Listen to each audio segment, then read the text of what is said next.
The Void Lurker Warlord struck first. Its 6 arthropod limbs slammed against the meteorite's surface, and its massive body launched forth with a speed utterly disproportionate to its size. 6 electromagnetic pulses detonated around it, forming a visible ring of purple shock waves. The shock waves expanded at supersonic speed and crashed against the Star River's shields. The outer particle dispersion layer of the dual-layer shields flickered violently, and shield strength plummeted by more than 100 points in an instant. At that exact moment, Zhao Yi ignited his thrusters. He ejected himself through the side airlock of the starship. The Emerald Cutter traced a bright, green arc in his grip, aimed straight at the joint of the boss's foremost left limb. The 20,000-degree plasma blade bit into gaps between armor plates.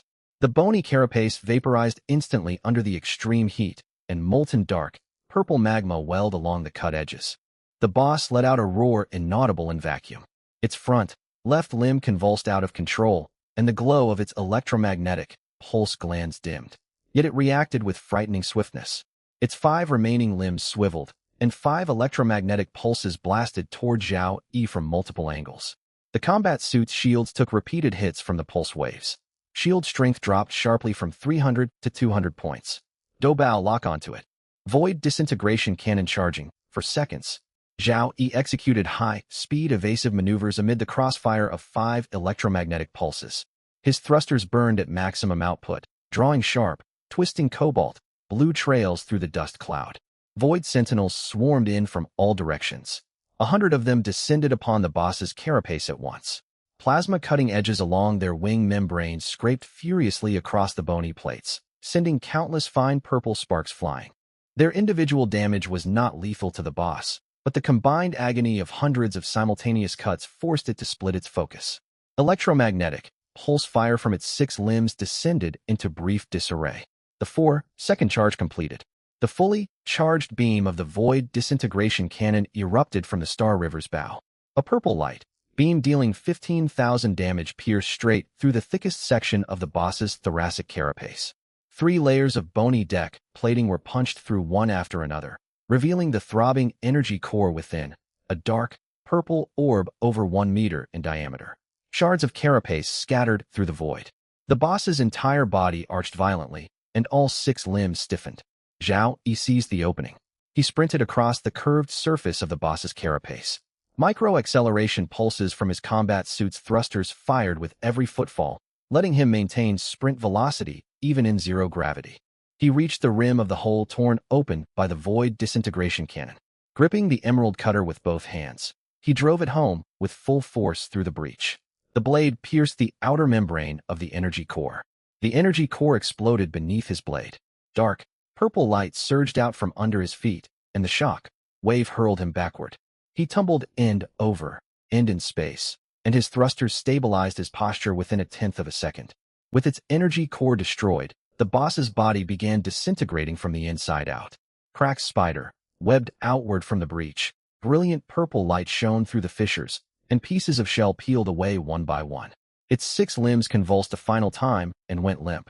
The 40-meter colossus shattered into hundreds of fragments within minutes, swept outward by the charged dust of the storm zone. Void Lurker Warlord Silver, rank boss, level 20 eliminated.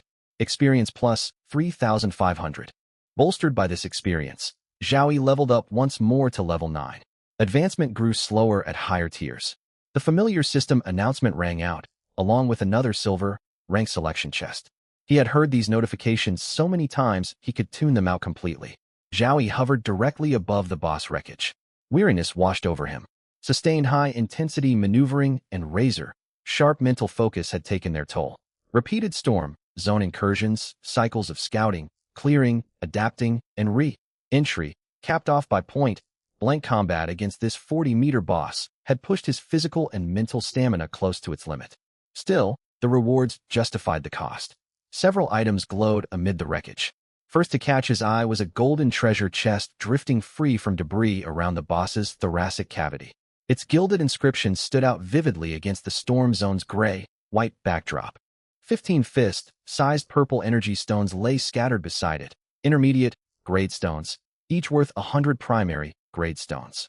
Yet what made Zhao Yi's pupils narrow slightly was a stone of entirely different color nestled among the 15 purple ones.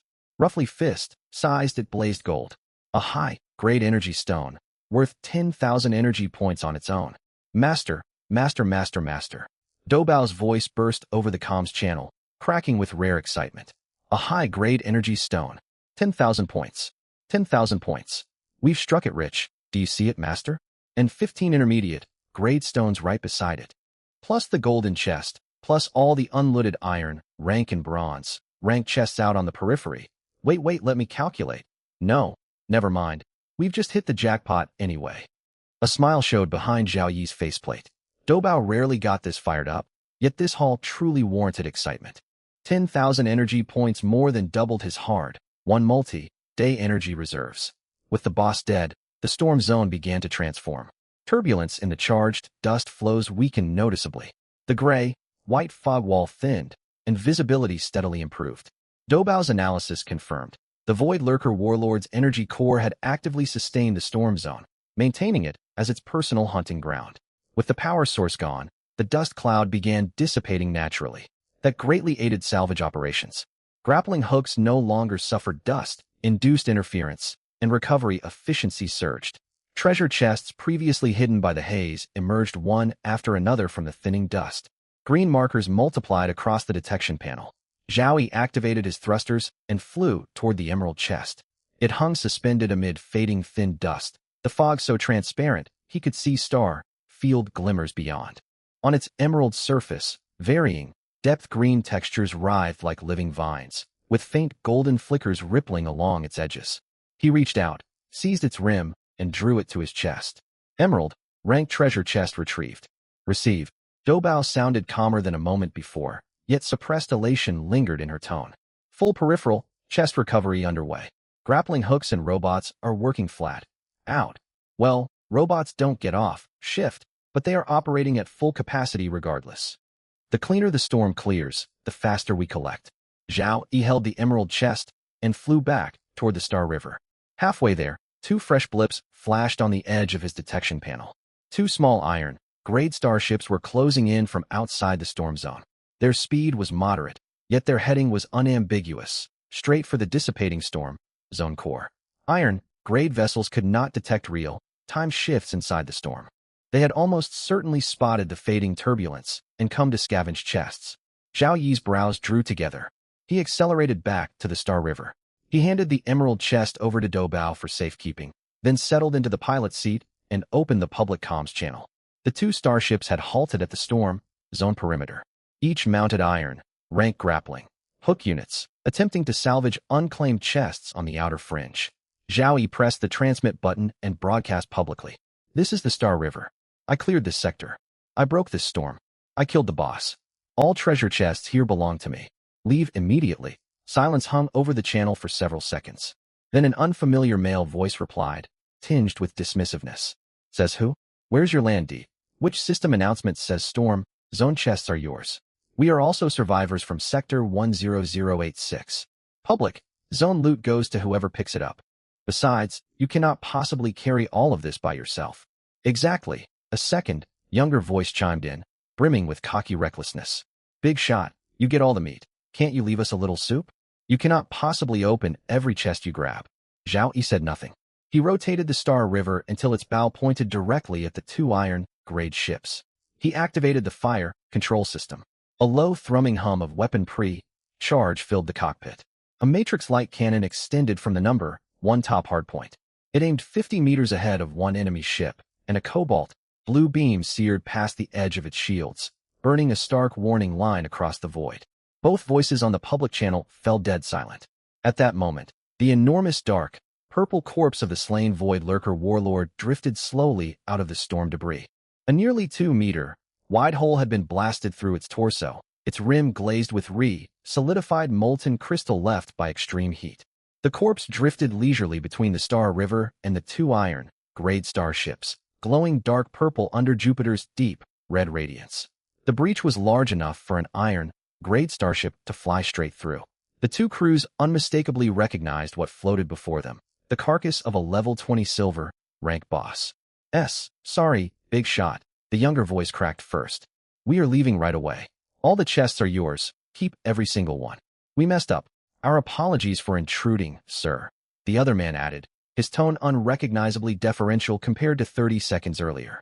The two iron, grade starships spun about and burned their thrusters at maximum power, fleeing outward from the storm zone. They moved as if running for their lives, and quite possibly that was exactly how they felt. Zhao Yi closed the public channel and leaned back in his pilot's chair. Doubao stifled a quiet chuckle and returned to directing grappling.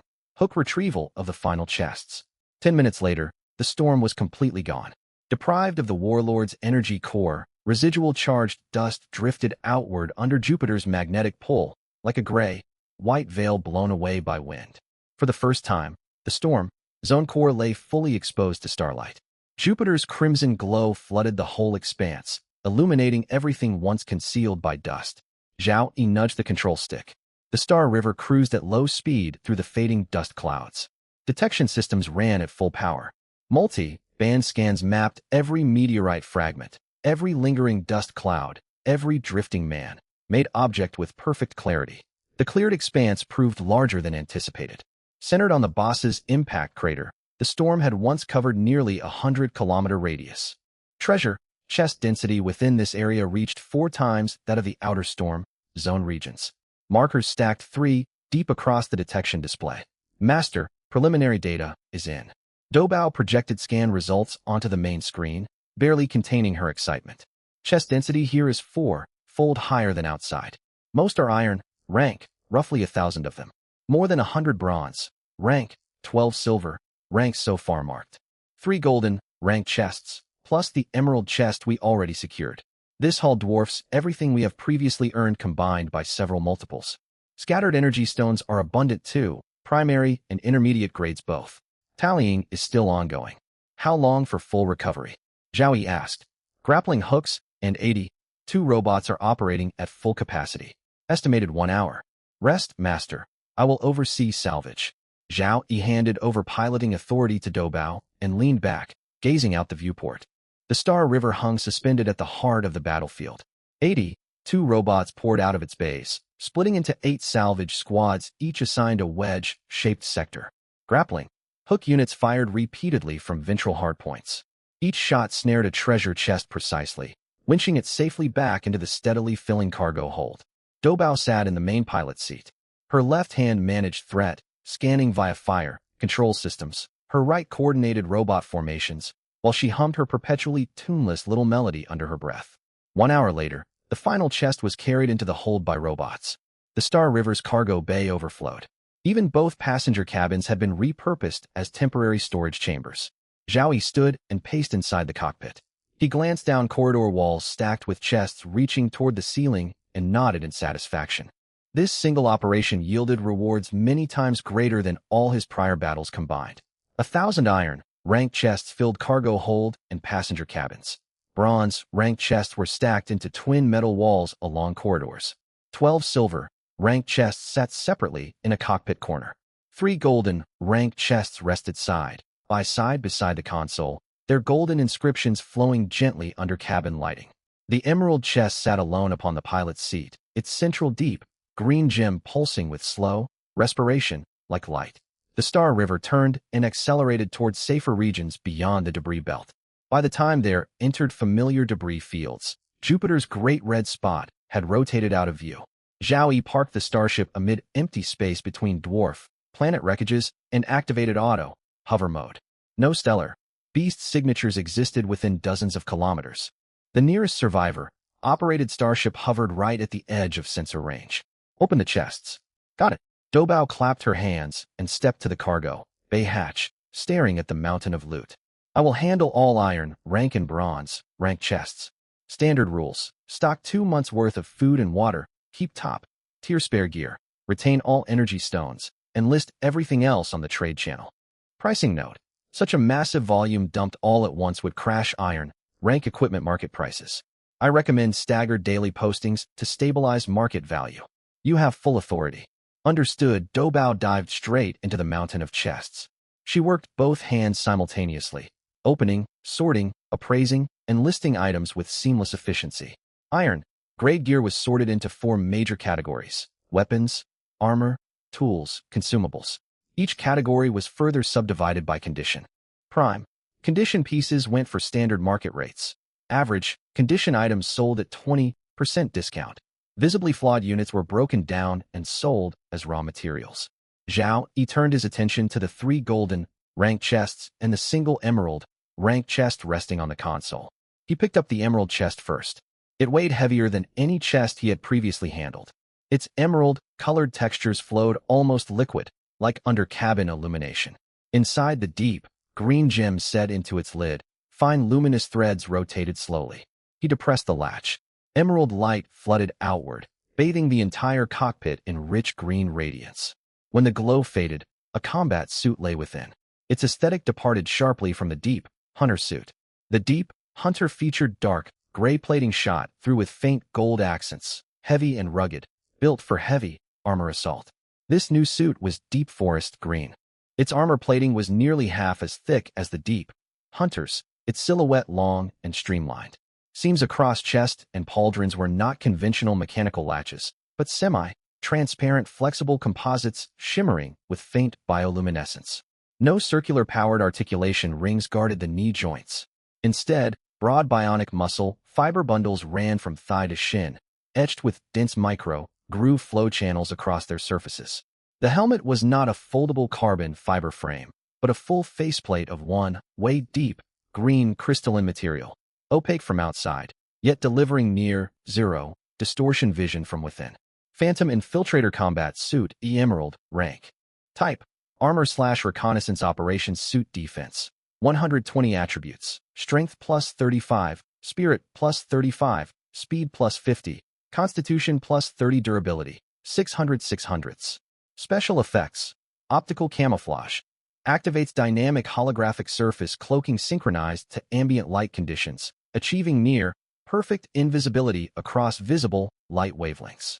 Provides 70% shielding against infrared and electromagnetic scans. Draws power from suit. Integrated energy cells. Maximum continuous cloaking duration 30 minutes. Silent thrusters. 6 micro-ion thrusters distributed across legs and back. Emission noise registers below cosmic background. Radiation levels, rendering the wearer nearly undetectable by radar and sonar. Peak acceleration 1.8 g, lower than the deep hunter's 2.5 g, yet its stealth capabilities are overwhelmingly superior.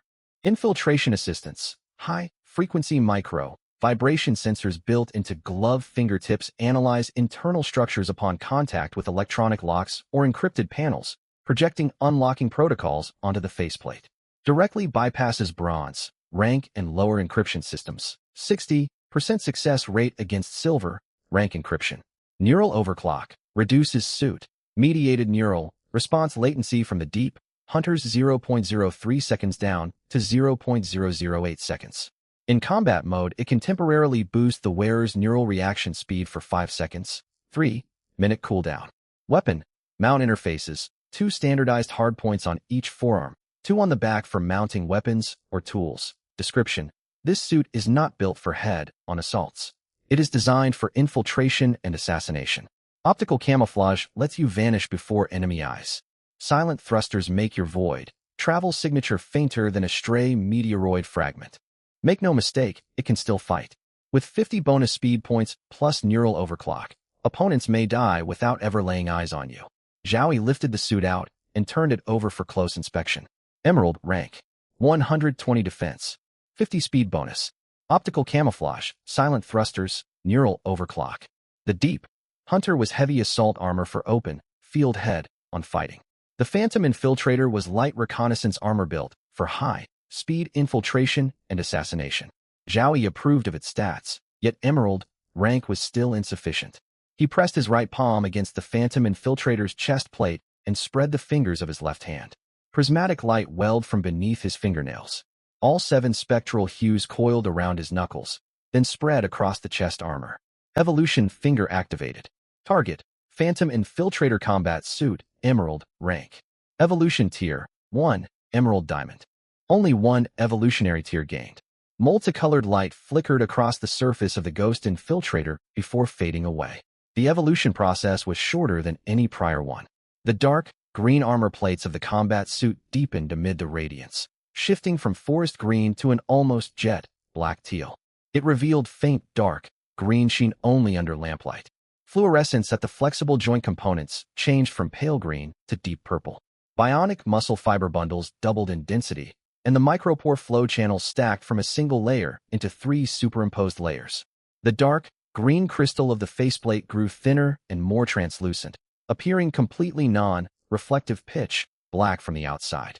Shadow Walker Combat Suit, Diamond, Tier, Type, Armor/Reconnaissance Combat Suit Defense, 280 attributes, Strength plus 80, Spirit plus 80, Speed plus 120, Constitution plus 70 Durability, 1200/1200 Special Effects. Adaptive Optical Concealment, Stealth Activation Speed 0.1 seconds. Infrared and Electromagnetic Scan Shielding Rate 95%. No optical afterimages generated while moving. Void Stalking, Thruster Noise Reduced to Silent. Maintains continuous stealth during movement. Combined Full Energy Stealth/Stalking lasts for 20 minutes. System Infiltration, can crack silver, tier, and lower level encrypted systems. 40% success rate against gold tier encryption. Neural Dominance, Neural Response Latency compressed to 0.003 seconds. Overclock state extended to 10 seconds. Cooldown shortened to 2 minutes. Shadow Step, activate to teleport up to 50 meters forward within 0.1 seconds. Invulnerable and untargetable throughout displacement. 30-second cooldown, consumes the suit's built-in energy. Description, Adaptive Optical Concealment grants flawless camouflage even while on the move. Void Stalking lets you slip past enemies right under their noses undetected. Shadow Step grants short-range teleportation. 50 meters means little on a cosmic scale, yet in close quarters combat, an opponent who vanishes only to reappear behind you is the last thing you will ever see. Staring at the line reading Evolution Rank, Level 1, on the panel, Zhao Yi fell into thought.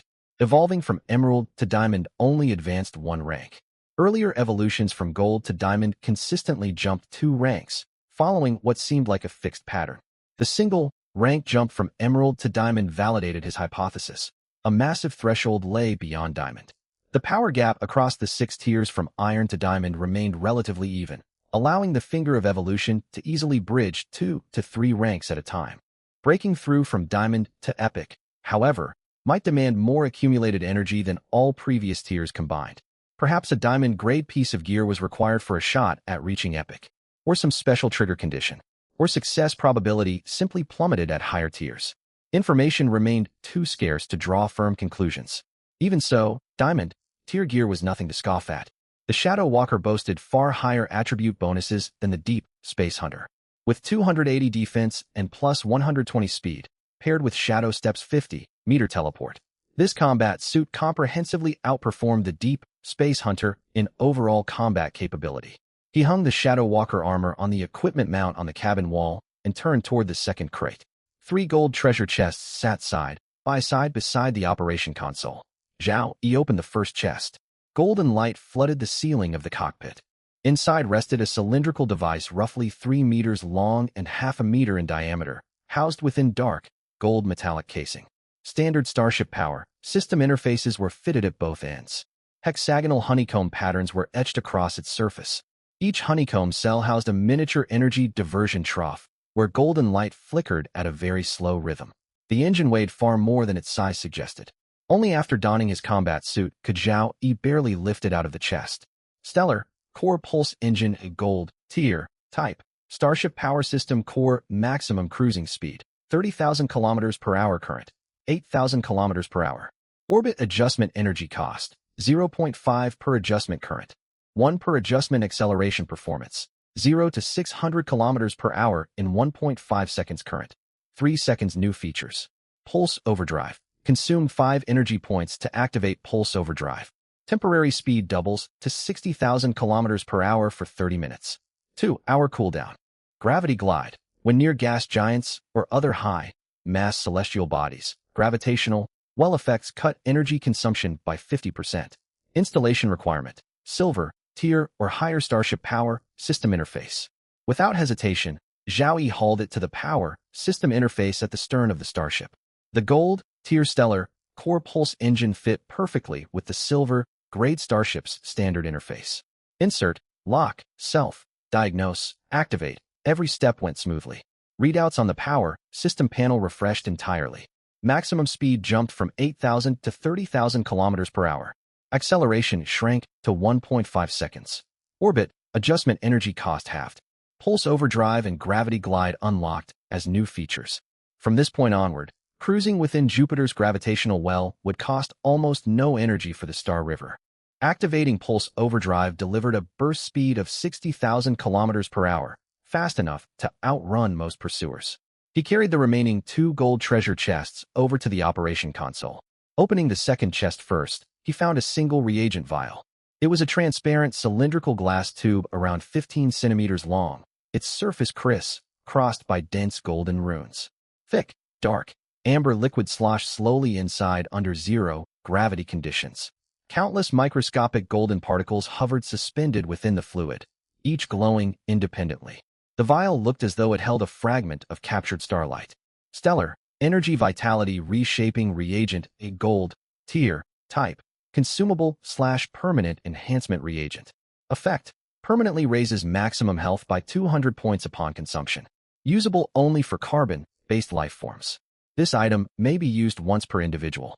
Description, a gold tier vitality, boosting reagent that permanently rewrites the upper limits of cellular self-repair on a genetic level. 200 extra health points grant you twice the tolerance for fatal wounds compared to ordinary people. Bear in mind, however, this category of reagent works only once. Drinking a second bottle yields no benefit. Zhao Yi held the vial up before his eyes, watching the slowly swirling golden particles through the glass. Maximum health increased by 200 points. He was level 8 with 800 base health. 800 plus 200 would bring it to 1,000. What might happen if he channeled the Finger of Evolution into it? The thought tempted him. He unleashed his second use of the Finger of Evolution for the day. Multicolored light welled from his fingertips and coiled around the glass vial. Golden runes on the outer wall blazed violently. The dark, amber liquid within churned wildly. Suspended golden particles spun faster, forming a tiny vortex at the fluid center. Bathed in evolutionary energy, the glass transitioned from clear to translucent deep purple with a crystalline texture. The golden runes turned bright violet. The liquid shifted from dark amber to violet gold. Its viscosity dropped. Instead of thick sludge, it flowed with the fluid smoothness of mercury. Star, see Immortality Reagent, Diamond, Tier, Type, Consumable/Permanent Enhancement Reagent Effect. Permanently raises maximum health by 3,000 points. Grants passive ability. Star, see Resilience. When health drops below 50%, all incoming damage is automatically reduced by 40%. Usable only for carbon-based life forms. This item may be used once per individual. Description, 3,000 extra health points, paired with 40% damage reduction from Star, see Resilience. Make death extremely difficult for you. This single dose is sufficient to withstand most fatal injuries. Zhao Yi immediately twisted off the cap and drank it down in one gulp. The violet, gold liquid felt icy on his tongue, colder than alien spirits. For a split second as it slid down his throat, a brief numbing sensation spread. It was as though his whole throat had been frozen for half a second. The chill then erupted into scorching heat in his stomach, surging outward through blood vessels and neural networks toward every limb and organ. His vision blurred for roughly 2 seconds before refocusing. He could feel drastic internal changes unfolding, rewriting from deep inside cell nuclei. Toughness of every muscle fiber recalibrated. Emergency reserves in every organ multiplied. Red blood cell density in his bloodstream rose rapidly. After about 15 seconds, the transformation subsided. Zhao Yi stared at his hands. His outward appearance remained unchanged. No thickened skin, no bulging veins. Yet his bodily perception felt entirely different. It was an indescribable sensation, as though an invisible shock-absorbing cushion had formed inside him. It softened the brunt of every incoming impact. He pulled up his status panel. Survivor, Zhao Yi, level 8, health, 3,800/3,800 base 800 plus 3,000 from Star. See Immortality Reagent Energy, 800/800, Strength, 96, Spirit, 96, Speed, 138, Constitution, 94. 3,800 health points. He quickly did the mental math. A fully charged void disintegration cannon dealt 15,000 damage. Starship, level firepower. Ordinary Star, beast attacks mostly landed in the hundreds. Boss, class strikes hovered around 1,000 damage. With 3,800 health, 280 defense from the Shadow Walker suit, and the 40% damage reduction triggered by Star C resilience. Death would be highly unlikely so long as he avoided reckless mistakes. Survival enables damage output. On Blue Earth that had been a well-worn gaming maxim. Out here in the cosmos, it held literal life or death truth. Master, Dobao poked her head out from among the pile of crates. All iron, tier, and bronze tier treasure chests have been opened and given a preliminary inventory. If all iron, grade gear, and assorted supplies are sold off, we can recover roughly 15,000 energy points. Adding to our existing stockpile, the high-grade energy stone worth 10,000 points, 15 medium-grade energy stones, plus leftover reserves from before. Our total energy sits at approximately 30,000 points. Zhao leaned back in the pilot's seat and slowly exhaled. 30,000 points. His starship's energy storage capacity topped out at 10,000 points. His available energy could fill 3 full energy bays. From a mere 9 energy points to 30,000. From a cramped 6.2-meter metal coffin to an 85-meter silver tier warship. From a single iron tier grappling hook to 4 diamond-grade starship weapons. All of this had unfolded within only a few days. List items for sale in planned batches. Release iron tier equipment a little each day. Do not crash the market. Set aside the finest pieces of bronze tier gear for the Star River's security detachment. Sell the rest gradually at normal market rates. Understood. Dobao withdrew back into the crates and kept sorting loot. Zhao Yi took off the Shadow Walker combat suit and rolled his shoulders. As the suit's neural response fibers peeled away from his skin, that overwhelming sense of superhuman strength receded like a tide. Deep weariness washed over him in its place. He had fought non-stop through the entire day. His body felt no hunger. The silver tier nutrient formula he had drunk earlier continued supplying baseline calories. His stomach gave no hunger signals, yet exhaustion weighed heavy. He leaned against the pilot's chair and gazed out the viewport at the star-strewn void. Jupiter's great red spot slowly rotated toward the dark side. The fiery gold-red arc along its cloud bands steadily narrowed. Meteorites and treasure chests dotted the detection readout across the debris belt. Low to mid-tier star beasts occasionally drifted along the edge of scanner range. They showed no inclination to draw near. Dobao, I'm going to sleep. Keep collecting treasure chests, but stay strictly within the safe zone. Don't take unnecessary risks. Got it, Master. Dobao peeked out again from among the crates. Go rest. I'll keep watch. Plenty of scattered iron tier crates remain out in the periphery. I'll pilot the ship on slow patrol and gather whatever we can. If I encounter foes I cannot defeat, I will flee. The Star River's current speed means few star beasts in this star sector can catch us. Zhao Yi nodded, stood from the pilot's seat, and walked down the corridor toward the rest cabin. The rest cabin aboard the silver tier starship was worlds apart from the tiny iron canister he had started in, where turning around had been a struggle. A bed stood ready, topped with a thin soft mattress. The wall-mounted environmental control panel read 24 degrees Celsius and 45% humidity. Lying down, he felt each vertebra in his spine release tension one after another. His eyes closed, and he fell asleep almost instantly.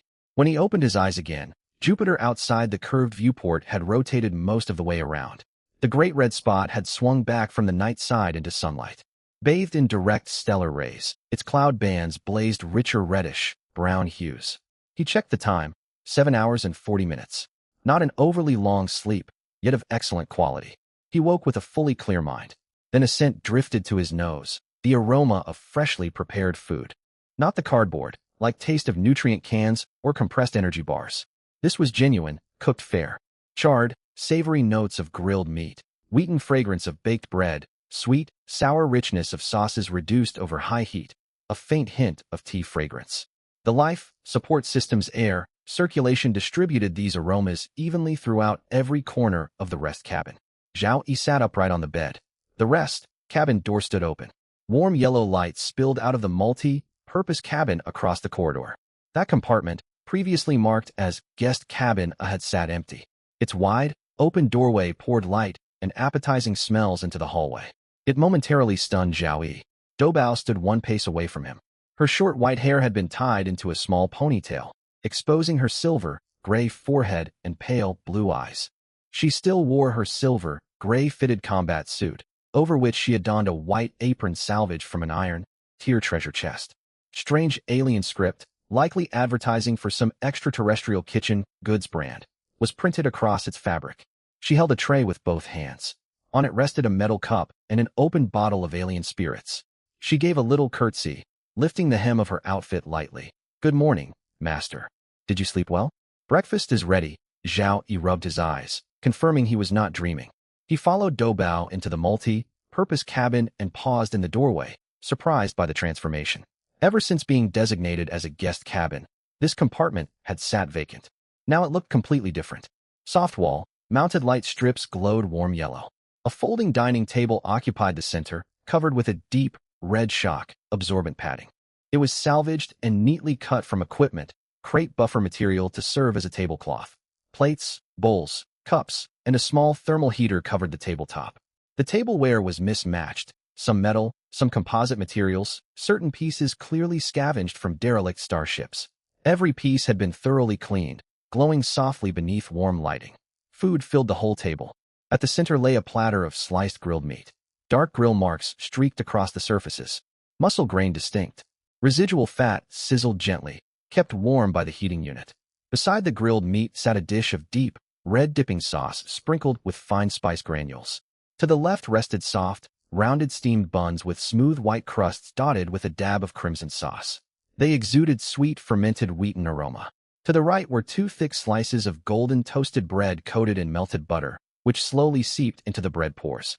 Next to the bread was a vibrant fruit salad, long berry, like red fruits reminiscent of strawberries, plus cubed yellow alien flesh glistening with fresh juice. A plate of thinly shredded pale, green cold salad dressed in dark vinegar and white sesame, like spice granules released bright, tangy fragrance. In one corner of the table sat a metal teapot, thin wisps of steam curling from its spout. Beside it rested a small metal teacup half, filled with pale, amber-clear tea. Whole tea leaves unfurled gently at the bottom. It released a clean fragrance similar to Longjing with an added hint of floral sweetness. Where did all this come from? Zhao Yi sat down at the table and sipped the tea first. The brew tasted fresh and sweet on his tongue, finishing with subtle honey, like notes, better than most tea he had drunk back on Earth. Dou Bao stood beside the table, hands folded in front of her apron. "We found plenty of food ingredients and kitchenware in the iron tier chest we opened. Dehydrated meat, vacuum-sealed flour, assorted spices, and sauce packets. All iron tier system issued consumables. Probably meant to keep survivors from living entirely off nutrient cans. Most survivors never get to use these supplies, though. Iron grade star ships lack kitchens, not even proper heating functions. I couldn't make use of them while our old ship was still in service. But yesterday, after we upgraded to silver tier, the life support system unlocked its food processing module. So I dug out all those stockpiled ingredients from the cargo hold." Zhao Yi picked up a slice of grilled meat with chopsticks. The instant it touched his tongue, smoky char and rich meat juice burst across his taste buds. The meat proved tender and juicy, seasoned with fine spiced salt at just the right saltiness. Spices blended perfectly with the meat, leaving a faint sweet undertone likely from alien sweetener used in marinating. He bit into one steamed bun. Sweet, creamy flavored flowing filling oozed out, finer than red bean paste and lightly sweet. The toasted bread was crisp outside and soft inside. Buttery saltiness merged with wheaten aroma, delivering satisfying richness with every mouthful. The tangy, crisp, cold salad cut through the heaviness of the grilled meat perfectly. Juicy fruit salad burst with flavors reminiscent of lychee upon each bite. He had dined in far fancier restaurants back home. Yet here, aboard an 85-meter silver-tier warship orbiting Jupiter, with the great red spot and roaming star beasts visible outside the viewport, this meal carried entirely unique meaning. Leaning back in his chair with teacup in hand, he gazed out the curved panel at slowly rotating Jupiter. It felt as though he sat inside some high-end scenic restaurant for brunch, except this restaurant was a weapons-laden warship, and what drifted outside were not clouds, but star beasts. Dou Bao stood beside him holding the bottle of alien spirits, refilling his cup from time to time. She poured very gently, the liquid flowing almost soundlessly into the vessel. Zhao Yi finished a piece of grilled meat. Dou Bao placed another piece onto his plate, then stepped back, standing by with her hands folded. "You can sit down too." Zhao Yi gestured toward the chair across from him. "I'm supposed to look after my master." Dou Bao tilted her head, her light blue eyes blinking innocently. "This is my duty. You fought nonstop the whole day yesterday. You deserve a proper meal, so I ought to stay standing." That way I can pour drinks and serve your food. Zhao Yi glanced at her and did not insist further. He ate slowly. Whenever his teacup went empty, Doubao refilled it. Whenever his plate was cleared, she served him more food. Mid-meal, Doubao suddenly remembered something and pulled a data tablet out of her apron pocket. By the way, Master, Su Yingxue tried to reach you several times yesterday. She sent 4 private messages from last night until now. Zhao Yi set down his chopsticks. Why didn't you tell me sooner? You were asleep. Doubao held out the data tablet, her expression perfectly innocent. You fought all day yesterday and were completely worn out. You finally got some rest. Whatever Su Yingxue needed couldn't be that urgent over a few hours. Besides, one of her later messages said, talk to Zhao Yi once he wakes up. That means it is important, but not an emergency. Zhao Yi opened the private chat history. Su Yingshue's 4 messages read in sequence. The first, sent last night, asked whether he could join a video conference for an elite group. The second arrived late that night. More than a dozen people had been gathered in the group, and everyone was waiting for his input. The third, early this morning, reply when you wake up. The fourth, half an hour ago, only 4 words, still asleep. He closed the private message window and pulled up the group chat panel for the elite gathering.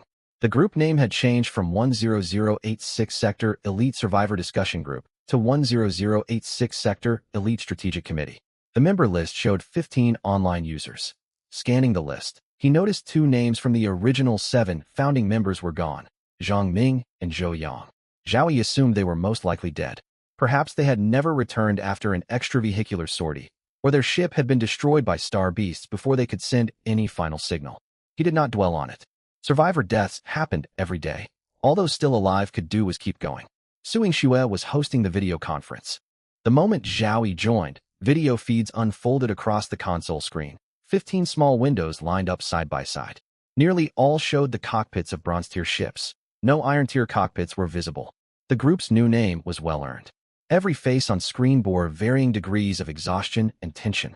Some sipped nutrient rations, some checked their gear, and a few had medical kit band-aids stuck to their skin. Su Yingxue shared her star map with numerous marked locations, speaking in a clear, organized tone. So my proposal is this. Before the novice protection period ends, we must lock in at least one safe zone coordinate. I have compiled star beast density data. Her voice cut short when Zhao Yi's avatar lit up. Zhao Yi is online. In all 15 windows, heads turned toward their screens. Wang Lei spoke first, obvious excitement in his voice. The first kill guy is here. Chen Feng set down his nutrient can and leaned closer to the display. Good morning, boss. Li Yu moved into frame. Another person sat inside her cockpit, evidently her teammate sharing the same vessel. Other unfamiliar usernames chimed in, each with their own mix of enthusiasm and curiosity. Skipping small talk, Su Yingxue sent him a conference invitation link, which Zhao Yi accepted. His cockpit feed connected to the meeting. His camera pointed toward the area in front of his console, centering on a folding table draped in dark red tablecloth. The table was heaped with plates of grilled meat, steaming pastry steamers, buttered bread, fruit salad, shredded cold vegetables, a steaming metal teapot, and an open bottle of alien liquor. 15 video windows fell silent. Wang Lei held his nutrient ration midair. He glanced down at the pale gray paste in his hand, then back at the sizzling grilled meat on Zhao Yi's table, completely stunned. A complicated look crossed Chen Feng's face, a mixture of envy, shock, and the desperate urge to reach through the screen for a meal. Li Yu's teammate whispered, "Is that grilled meat?" "Real grilled meat." Her microphone carried the comment to everyone in the meeting. Su Yingxue kept her composure better, yet her gaze lingered on the spread of food for several seconds. Then Doubao stepped into view. She wore her white apron printed with alien script. Holding the bottle of alien liquor, she leaned forward and topped up Zhao Yi's cup. Straightening up, she stood naturally behind his seat, hands folded in front of her apron in a proper attendance posture. Her silver-gray combat suit glowed softly under warm cabin lighting. Her short white ponytail swayed slightly, and her light blue eyes calmly swept across the dozen participants on screen. Wang Lei set his nutrient ration down. "Man," he said, hollow-voiced from the mental blow. "When I offered you a gold-tier weapon in exchange for liquor, you said you still had hundreds of bottles. I thought you treated liquor as a rare luxury you enjoyed once in a while. But you're having grilled meat for breakfast, with someone pouring your drinks." "Wait a second." Chen Feng squinted at the background behind Zhao Yi, shifting from confusion to disbelief. "Zhao Yi, is that a corridor behind your cockpit? Your ship has actual hallways." "That's a silver-tier ship. The system announcement mentioned it, the first in the whole sector." Upgrading from iron to bronze expands ships from 6 meters to 18 meters. Silver tier must be far larger, probably dozens of meters long, Liu explained. 85 meters, Doubao replied for Zhao Yi with a gentle, precise smile. It features separate living quarters, a dedicated cockpit, large cargo bays, 2 guest cabins, an equipment bay, a hygiene module, and a compact galley. The silver-grade life support system generates air with hundreds-fold higher negative ion levels than outer space, plus 4 independently regulated temperature zones. The grilled meat Master is having for breakfast was prepared using the food processing module unlocked by silver-tier life support. The bread is freshly baked, and the tea brewed just now. No need to go over the liquor. Everyone already knows. 1 gold-tier ship weapon buys 100 bottles. Wang Lei covered his face. I wish I hadn't asked. Why did I even ask? I have food. Nutrient paste counts as food. I have a ship. 18 meters is still a ship. I'm doing fine. He picked up his gray nutrient tube and took a bitter slurp, his features twisting, stung both by the terrible taste and the stark comparison. Most likely both. Conversation turned back toward Zhao Yi. Wang Lei could hold back no longer. He set his ration tube on his console and leaned toward the screen. First kill guy, be honest. What is your talent? We've compared notes. Mine is strength enhancement. Chen Feng gets boosted speed. Liu has extended sensor range. Suing Shue won't say hers, but it's definitely powerful.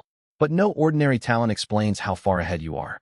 First to slay a star beast, first bronze tier ship, first silver tier ship in the sector. Your level is way above ours, and your vessel is vastly bigger. If your talent is nothing special, I will chew through this nutrient tube, wrapper and all. Chen Feng backed him up. Right, and that liquor. Iron-grade chests give us rations, energy crystals, spare parts. You open crates and get centuries-old alien spirits by the hundreds. That's ridiculous. Zhao Yi sipped his tea, his expression unchanged. I am just very lucky. My actual talent is nothing remarkable. I get lucky opening crates, lucky finding salvage, lucky fighting star beasts. Still wearing her apron, Doubao's eyes crinkled as she picked up the thread in a bright, casual tone. Master really has extraordinary luck.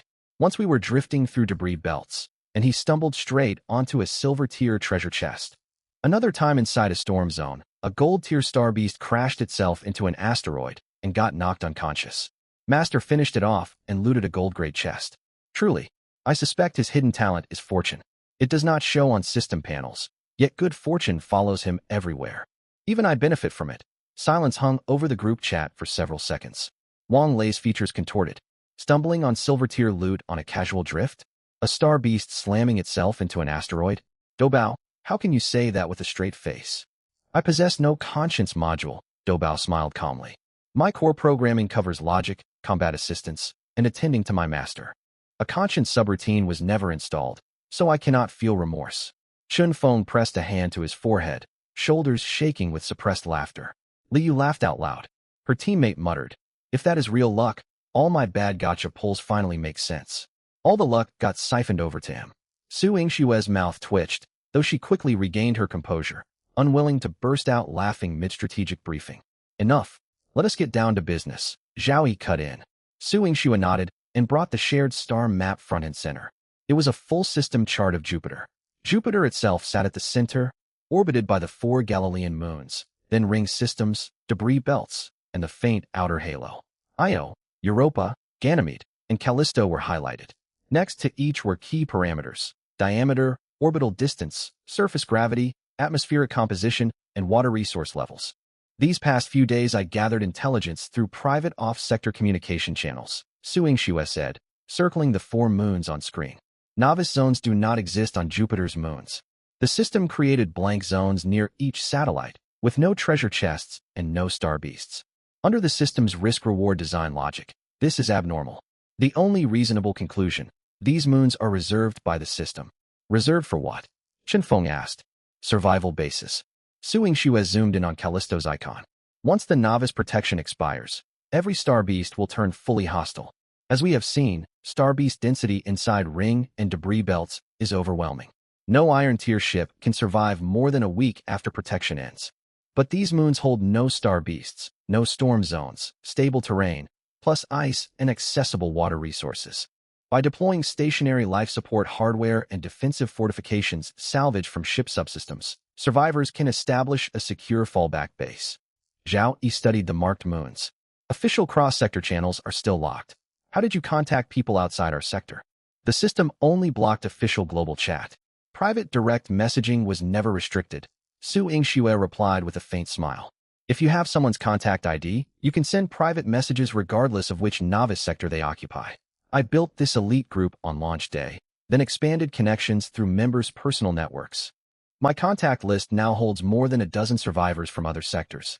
Reports about the moon zones came from them. I cross-referenced multiple sources. The information is reliable. Zhao Yi nodded. Su Yingxue was formidable. She had built connections across sectors from day one. He did not know her talent, but her information gathering and organizational skills ranked among the very best in Sector 10086. Without his evolution touch ability, she would almost certainly be the most influential person in this sector. Su Yingxue carried on. Time is critical. We are not the only sector aware of these moons. Other sectors also have sharp-minded organizers with off-sector contacts. Suitable moons are limited. Only 4 Galilean moons in the Jupiter system, and viable building locations on each moon's surface are scarce. First come, first served. Late arrivals will be forced into worse, smaller sites. Some groups might not find any landing spot at all. Securing bases is effectively a race against survivor factions from every Jupiter system sector. What about everyone else? Wang Lei spoke up. I mean survivors outside this group. If we seize moon territory for our base, what happens to them? Those who contribute get priority. Su Yingxue answered crisply. Group members depart together today. We will occupy candidate building sites, plan defense perimeters, and neutralize nearby threats. Everyone who joins the expedition earns rights through their labor. Other survivors may apply for base residency afterwards, yet anyone absent during site seizure and construction must pay an entry fee in energy crystals or equipment. Those fees will be divided among contributors proportional to their effort. This rewards hard work, leaves an opening for late arrivals, and creates circulating operating funds for base upkeep. The chat fell quiet as everyone processed her proposal. Then Wang Lei voiced agreement. Fair enough. You cannot show up only to reap rewards while skipping all the danger. That does not fly out here in space. Chen Feng and Li Yu concurred almost simultaneously. The rest gave their assent one after another. Zhao Yi raised no objections. Su Yingxue's framework was balanced and self-sustaining, giving him good reason to stay part of the coalition. Even maximum individual strength had hard limits. A base offered far more than just safe ground. Information networks, manpower, resource circulation, and divided labor could never be achieved by one person aboard one ship. He could demonstrate a clear power gap before the other elites, yet he must avoid giving them the impression he had zero need for their cooperation. He intended to keep initiative within the partnership without letting collaboration become a burden. So where exactly are we going? Su Yingxue expanded Callisto's star map across the whole display. Callisto was the outermost Galilean moon, 4,800 kilometers in diameter. Its surface covered in ancient dark bedrock and thick ice sheets. Several candidate coordinates were marked along flat impact basin rims, locations with nearby ice-derived water, sheltered from Jupiter's magnetospheric radiation, ideal for large-scale stationary life support installations. Callisto is our best option, Su Yingxue explained. Io suffers extreme volcanic activity. Europa's surface is heavily irradiated despite its subsurface ocean. Ganymede's strong gravity demands excessive fuel for small craft landing and takeoff. Callisto has stable geology, thick ice yet dry surface conditions, the weakest radiation exposure among the 4 large moons, and natural impact basins perfect as foundation sites. Additionally, its outer orbit sits at a convenient distance from Jupiter's rings, making resource runs back to the debris belts practical. Zhao Yi nodded. Let us take a vote. All 15 participants voted yes unanimously. Su Yingxue opened a shared spreadsheet. Everyone submit your current coordinates. I will calculate our optimal rally point. Coordinates poured in one by one. The Star River hung at the inner edge boundary of the debris belts, 150,000 kilometers from Callisto. When all values populated the sheet, silence descended again. Zhao Yi was the closest to their destination. Of course it is you, Su Yingxue said in a tone of weary familiarity. In that case, rally at Zhao Yi's coordinates. Submit your estimated arrival times. I will draft plans for our temporary assembly point and preliminary base site reconnaissance. Su Yingxue plotted every participant's location on the star map and ran quick calculations. 15 people. The farthest participant is 20,000 kilometers away. Everyone should assemble within 3 hours. She closed the star map and scanned the member roster. One more point. Every one of us carries influence within this sector. Before departure, bring as many trustworthy survivors as you can, your squad mates, contacts from your address book. Once we secure the site, we will need hands for construction and defense. Every extra person helps. Wang Lei immediately posted a group announcement. Chen Feng and Li Yu began messaging their own contacts. Zhao Yi took no action. He had no one to call upon. The conference ended. He closed the comms panel and leaned back in his pilot's seat. The Star River drifted in void space along the debris belt fringe, Jupiter's great red spot, slowly rotating into sunlight. He turned toward Doubao. How much have we sold so far? Doubao pulled out her data tablet from her apron pocket and scrolled through figures. Most Iron Tier equipment has been sold. Roughly half our Bronze Tier stock is gone. We have moved over 40 energy rifles. 5,000 energy crystals have come in from sales. About 10,000 points worth of goods remain listed on the trade channel, mostly low-grade Iron Tier gear and raw materials. It will take a few more days to clear all of them. Adding our prior reserves, total stockpile stands at roughly 20,000 energy points. 20,000. Zhao Yi mentally logged the number. He opened the main ship panel and brought up the upgrade calculator. The Star River was Silver Tier. Its next milestone was Gold Tier.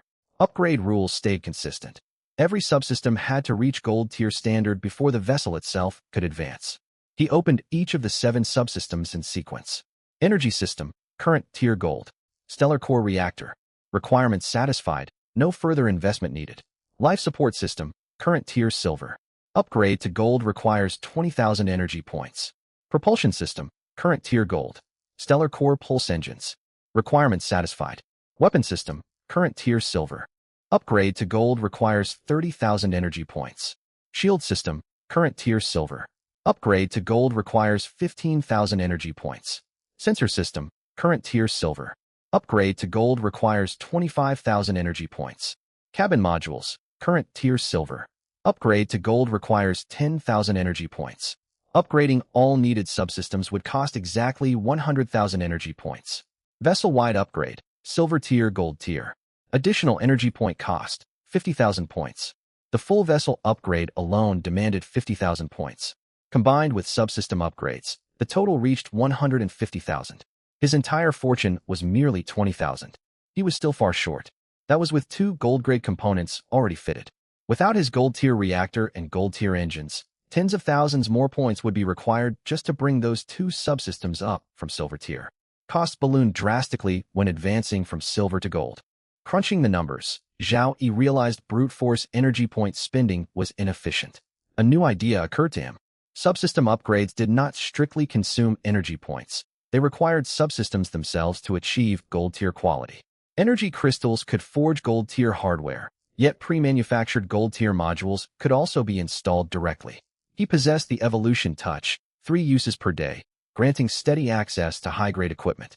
He could buy ordinary gear cheaply via the trade channel, elevate items to Gold Tier or even Diamond Tier with his ability, keep the best hardware for himself, and resell surplus high-tier pieces for more energy crystals.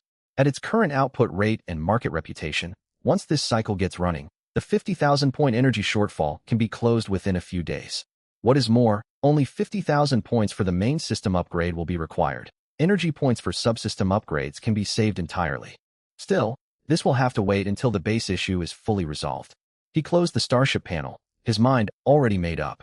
2 hours later, an identification signal lit up on the edge of the detection panel. A Bronze-Tier starship with an ID prefix matching Su Yingshue's personal code.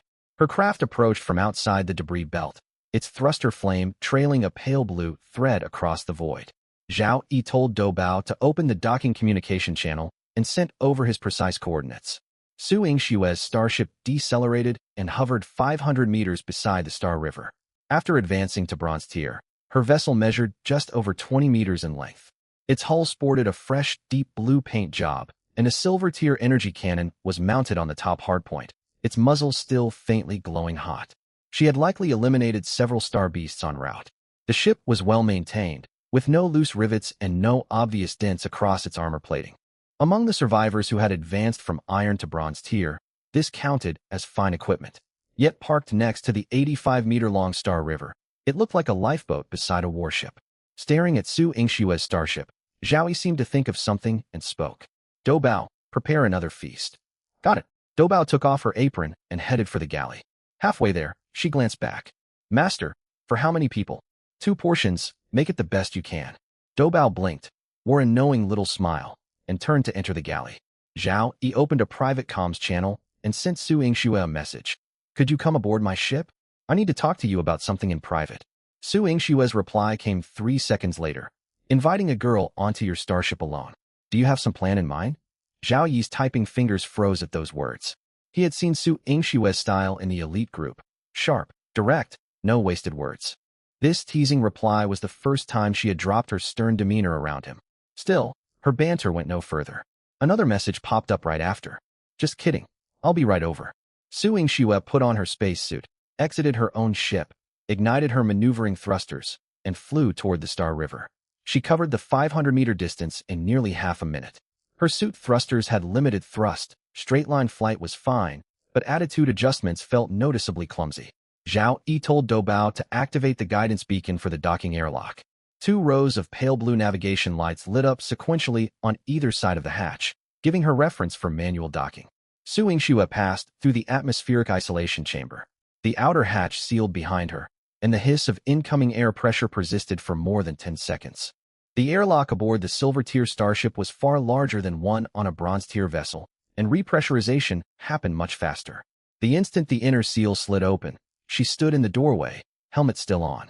Her gaze passed over Zhao Yi and toward the cockpit behind him. Curved panoramic panels covered the entire forward bulkhead. The dark red glow of Jupiter flooded the cockpit through the transparent surfaces. An integrated array of 3 separate screens hovered above the control console. 4 weapon icons flickered with a breathing rhythm on the fire control system's holographic projection. Warm white soft light strips were embedded in the corridor bulkheads. At the far end stood doors to 2 guest cabins and an equipment compartment.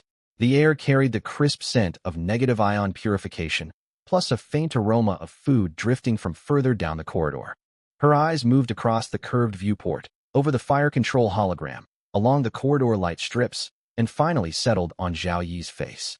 Behind her helmet visor, surprise built layer upon layer. Pupils widened slightly, eyebrows lifted, and the corners of her mouth twitched almost imperceptibly. These reactions unfolded within roughly 1 second before she forcibly suppressed every trace of them. She removed her helmet, and her ponytailed hair drifted loose in zero gravity. Your starship. She got 3 words out, paused, and seemed to reorganize her thoughts. It's even more absurd than I imagined. From outside I knew it was long and had braced myself for that. But inside, corridors, guest cabins, a dedicated cockpit, did you refit a light frigate into an apartment? That's all Doubao's doing. She's fond of all these extra comforts, Zhao Yi replied with a smile. Su Yingxue did not dwell on the topic and got straight to business. What did you want to discuss? Let's eat first. Doubao's cooking is quite good. Zhao Yi turned and walked toward the multi-purpose cabin. Su Yingxue halted in the doorway the moment she followed him inside. The folding table draped with a red tablecloth was already set for 2 metal cutlery, composite plates, and 2 polished metal goblets. A heating unit held a plate of char-grilled lamb chops. Meat clinging to the bones still sizzled faintly, dusted with fine spiced salt and crushed alien herbs.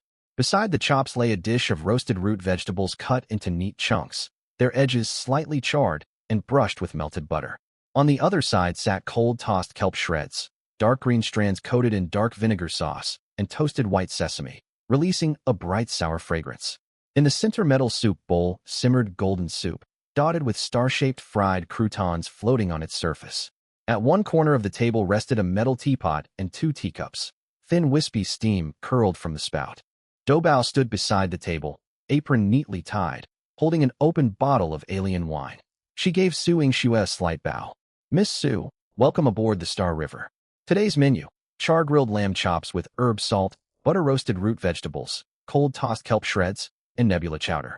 The accompanying wine is a vintage from Jupiter's ring system. Post-meal tea is iron-tier green tea issued by the system. Master says it tastes like Longjing tea. I brewed it 3 times to get the strength just right. Su Yingxue glanced at Doubao, then at the steaming lamb chops on the table, before turning back to Zhao Yi. Is this how you eat every day? Zhao Yi sat down at one side of the table and sipped from his metal goblet. We added extra dishes for a guest. Normally I keep meals simple. Su Yingxue took the opposite seat and cut off a small piece of lamb chop with her knife and fork. The second the meat hit her tongue, her expression went blank for a split second, the brief lag of a brain receiving sensory input far beyond expectations. She chewed slowly, set down her cutlery, drank a mouthful of alien wine, leaned back in her chair, and let out a long breath. For the past few days, my rations have been nutrient cans and compressed energy bars. The cans come in 7 flavors. The system says they meet an adult's weekly basic calorie requirement, but it never mentions that every variety tastes like soggy cardboard. By day, for I could no longer tell the beef flavor apart from the chicken flavor. Can you still not tell them apart now? This lamb chop has reminded me what mutton actually tastes like. She cut another piece, dipping it in sauce from the plate edge. You call this simple eating, grilled lamb chops paired with alien wine. Do you know how expensive this alien wine has become on the trading channel? I saw the batch you listed there. It sold out in less than half a day. Buyers are posting requests, offering double the original price. I kept several dozen bottles for personal use. Su Yingxue ate a few more bites of food, sipped some soup, then set down her utensils. She folded her hands on the table, her relaxed manner fading into the stern bearing she used during elite group meetings. You said you had important private business. What is it? Eat first. We'll talk once you are full. Very well. 20 minutes later, Zhao Yi set down his goblet and leaned back in his chair. The lamb chops were finished. Doubao cleared away the empty plates and brought 2 freshly brewed cups of tea. Tea swirled inside the cups. In zero gravity, hot steam condensed into tiny water droplets that drifted and spun slowly above the rims. I actually have several questions for you. Zhao Yi's expression turned solemn. Seeing this, Su Yingxue grew serious as well. As the saying goes, one owes a debt after accepting another's hospitality. Ask whatever you like. Zhao Yi gathered his thoughts and spoke. Do you know how many people there are in Sector 10086 in total?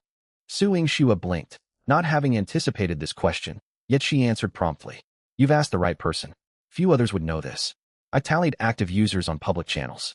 The system releases no official figures, but every survivor has a unique numeric ID prefixed with their sector number. I scraped active IDs from public feeds and extrapolated based on ID range intervals. My estimate is roughly 1,000 people. About 800 are still alive. Nearly 200 died in the first 3 days of the novice zone. Some were killed by star beasts. Some drifted off into vacuum during extravehicular activities. Others perished from depleted power or oxygen. Mortality dropped after that. Those who survived learned how to endure out here in the starry void. How many novice zones are there around Jupiter? Zhao Yi asked next. Su Yingxue's eyebrows twitched at the question. She seemed to grasp what Zhao Yi was getting at. He was not asking about their sector, but about Jupiter as a whole. Her finger traced gently around the rim of her teacup. The system launch announcement mentioned Jupiter sector IDs starting at 00001. From contacts in other sectors, I learned the upper ID limit sits around 20,000. That means approximately 20,000 novice zones orbit Jupiter. Zhao Yi did quick mental arithmetic. 1,000 people per zone times 20,000 zones equals 20 million people. That sounded substantial, yet Earth held 8 billion humans.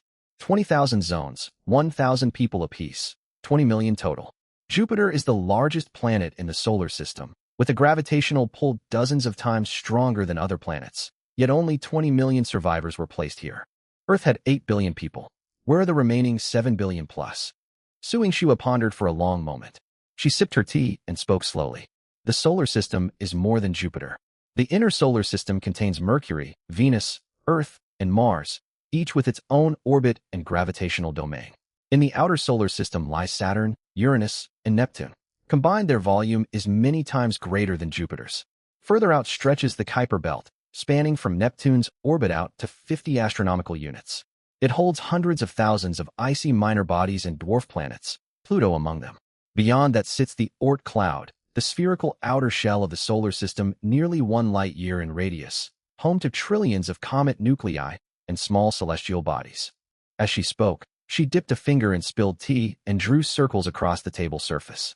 Pointing to the innermost circle, these are Mercury, Venus, Earth, Mars. A larger circle further out, Jupiter, Saturn, Uranus, Neptune. An even bigger circle beyond that, the Kuiper Belt. Finally, her finger tapped the table's edge, indicating a region far too vast to draw. That is the Oort cloud. Cramming 8 billion people entirely within the inner solar system would overwhelm available orbits for novice zones. But the solar system operates on scales beyond human comprehension. The closest distance between Jupiter and Earth is 600 million kilometers. Light takes 8 minutes to travel from the Sun to Earth, yet a full year to reach the outer edge of the Oort cloud. Spread 8 billion people across such immense space. Several million for each of the 8 major planets. Several billion in the Kuiper Belt. Several billion more in the Oort cloud. There is more than enough room. Jupiter's ring system where we reside is merely one tiny speck on the solar system's map. Zhao Yi leaned back after listening and gazed out the viewport toward Jupiter. The great red spot was slowly rotating into the night side. The golden red arc of its cloud bands narrowed. Ice crystals and silicate particles within Jupiter's rings reflected sunlight, forming a silvery veil stretching across his entire field of vision. Past that veil stretched endless deep space. He had spent days in this corner of the cosmos, hunting hundreds of star beasts and looting thousands of treasure chests. He had thought he understood these star-strewn reaches well. Compared to the orbits Su Yingxue had sketched, however, Jupiter's ring was nothing but a grain of dust. Beyond that grain lay Saturn's rings, the icy wastes of the Kuiper Belt, and the eternal darkness of the Oort cloud. Survivors struggled, fought, and perished in every one of those places. At last he voiced the question weighing heaviest on his mind. What kind of power could accomplish all of this? It sounded less like a question directed at Su Yingxue and more like quiet self-reflection. Su Yingxue shook her head. I do not know. To transport 8 billion people instantaneously from Earth's surface to every corner of the solar system. To furnish each person with a starship, a talent, and basic supplies, plus fill vacuum with treasure chests and star beasts. Such technology and energy output far exceed any known laws of physics understood by humanity. Perhaps when we survive longer and travel farther, we may touch upon fragments of that answer. Silence settled between them for a time. Doubao had quietly cleared away the tea service. Warm yellow lamplight filled the multi-purpose cabin while Jupiter rotated slowly outside the viewport. Su Yingxue stood and picked up her helmet from beside the table. The food was excellent, and the alien wine was wonderful. Zhao Yi. Her sentence trailed off abruptly. Zhao Yi looked confused. What is it? Su Yingxue hesitated briefly before continuing. We should team up. Ah. Genuine surprise crossed Zhao Yi's face. For half a second silence hung in the air. Su Yingxue's expression stiffened as she realized what she had almost said. A faint flush rose across her ear, conspicuous against her short brown hair. She opened her mouth and corrected herself rapidly. I misspoke just now. I meant we should form a squad. You, me, and Doubao. A powerful alliance. Together we can travel much farther. Zhao Yi considered the proposal. It held some appeal, but he still shook his head. I am not ready to pursue team-up arrangements right now. Su Yingxue's unfinished thought hung in the air. She read Zhao Yi's face. No awkwardness, no indecision, simply a clear refusal. She waited a few seconds and nodded. Very well. We can revisit this topic later. She fitted her helmet on and fastened the airtight latches. Her voice transmitted through helmet comms, back to her usual crisp tone.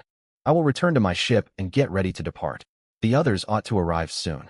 She walked toward the airlock, paused for a moment, yet did not look back. The inner hatch slid open. She stepped inside, and the door sealed behind her. Air pressure vented with a hiss lasting several seconds. The outer hatch opened. She ignited her thrusters and flew back toward her own starship. Doubao poked her head out from the galley doorway, holding a soft polishing cloth. She glanced toward the airlock, then at Zhao Yi. She blinked, said nothing, and withdrew to keep polishing cups. Half an hour later, new signals lit up one after another on the detection panel. Wang Lei arrived first. His bronze, tier starship flew in from outside the debris belt, hull painted dark red. The energy cannon he had traded for with wine from Zhao Yi was mounted on its top hardpoint. He halted 800 meters from the Star River and opened comms, shouting immediately. First kill guy? Your starship looms like a small space station. I spotted you hundreds of kilometers out. Chen Feng arrived right behind him. His bronze, tier vessel was on the smaller side, roughly 15, 16 meters long, yet its thrusters were heavily modified. Liu showed up with her partner.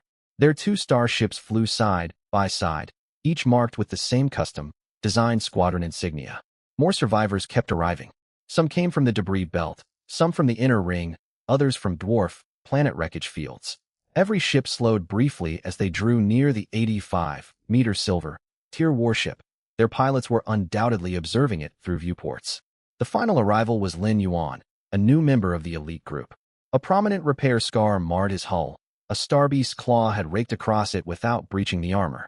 Su Yingxue tallied them within the group channel. 15 people had originally agreed to assemble. 17 showed up in the end. Liu brought an extra partner, Wang Lei brought another bronze tier survivor he had met on public channels, and Chen Feng had invited Lin Yuan. 17 bronze tier starships. Nearly all of Sector 10,080 SIX's strongest survivors had gathered. Su Yingxue sent one final assembly signal over the shared channel. Zhao Yi moved his control stick. The Star River's magnetoplasma thrusters hummed deeply. 6 long trails of dark, blue flame extended from its stern. The 85-meter silver, white hull rotated slowly, pointing its bow toward Callisto. Behind him, the 17 starships adjusted their orientations one by one and formed 2 columns trailing the Star River. Departure. The fleet traveled at cruising speed toward Callisto's orbit. The Star River led the formation, its silver, white hull sailing smoothly through void. 6 long blue thruster plumes streamed behind. 17 mismatched starships followed in 2 orderly columns. Their thruster flames varied in brightness, resembling small fish swimming behind a lead whale. Zhao Yi leaned back in his pilot seat and stared into the starfield ahead. Callisto's marker drew closer on the star chart. At the fleet's current cruising speed, bronze tier ships only managed several thousand kilometers per hour. Nearly a full day of flight remained. He could easily push his engines and race ahead alone. After a moment's thought, he chose to stay with the group. Still, that day, long transit should not go to waste. He had intended to use Finger of Evolution to raise ship subsystem tiers, but discarded the idea. Finger of Evolution produced extremely conspicuous multicolored radiance. For now, he wished to keep Finger of Evolution hidden from most people. Upgrading the starship could wait. Human carried gear, however, could be traded. Zhao Yi opened the group comms and posted a message. Replies poured in quickly. Wang Lei responded first. Silver, tier human, equipment crates? I actually have one. Yesterday I cleared Star Beasts near the debris belt and looted a human weapon crate. Still unopened. My current melee weapon suits me well, so this crate has sat unused. Name your offer. First, kill guy. Li Yu's message came right after. My partner has a random silver, tier special, equipment crate. She has opened multiple crates without finding the thruster she wants, so it's of little use. She'll trade it. Su Yingshue's reply was concise. I possess an unopened random silver, tier defensive, equipment crate. I'll give you priority. Zhao Yi instructed Dou Bao to sort out equivalent trade goods from storage. Several surplus silver-tier starship components, a stock of decent iron-tier gear, over a dozen energy rifles, plus several bottles of alien wine. Dou Bao checked current market prices on the trading channel. Every offer was valued slightly above prevailing market rates. This ensured no one lost out while conserving energy points. Trades were completed 1v1 during the voyage. 3 starships briefly peeled away from formation to dock alongside the Star River. Zhao Yi took delivery of the 3 crates and carried them back to the cockpit, lining them up on his console. 1 silver metal crate engraved with crossed swords, marking a weapon class container. 1 pale silver random crate labeled Special Equipment Category. The third, delivered by Su Yingxue, was a random defensive equipment crate. He opened Wang Lei's selected weapon crate first. White light flooded out, revealing a rugged hand cannon resting inside. The cannon had a short, thick barrel. For energy conduction, grooves ran along its sides toward the rear. Its deep gray metal grip housed a 3-stage power adjustment button beneath the thumb rest. Fury Hand Cannon, Silver Tier, damage 100120, effective range 600 meters, energy consumption 0.3 points per shot. It features a charge crit ability. Charging for 3 seconds doubles damage output. Zhao Yi activated Finger of Evolution. Rainbow-hued light welled from his fingertips and coiled around the cannon's square barrel. Colors ranging from red, orange, yellow, green, blue, indigo to violet spread along the conduction grooves. The cannon vibrated violently. Grooves shifted from dark red to bright gold, then emerald green, before settling in deep violet. Triple-stacked crystal lenses replaced the single-layer lens inside the muzzle. The square muzzle opening morphed into a circle. At its center hovered a rapidly spinning dark purple energy core. Evolving Finger activated. Target. Rage Howitzer Silver Tier. Evolution rank. 3. Silver, Gold, Emerald, Diamond. Another 3 ranks leaped. Zhao Yi made a mental note. Upgrading from Gold to Diamond jumped 2 ranks, and Silver to Diamond jumped 3. The pattern grew clearer. The lower the original grade, the bigger the leap. The higher the grade, the smaller the jump. When the light faded, he held a dark purple hand cannon. The dark purple energy core at the muzzle pulsed in rhythm like breathing. Void Roar, Diamond Tier type. Human manufactured weapon damage. 800-1000 range. 2,000 meters cost, 2 energy points per shot. Special effects, Void Critical Strike. After charging for 5 seconds, damage triples.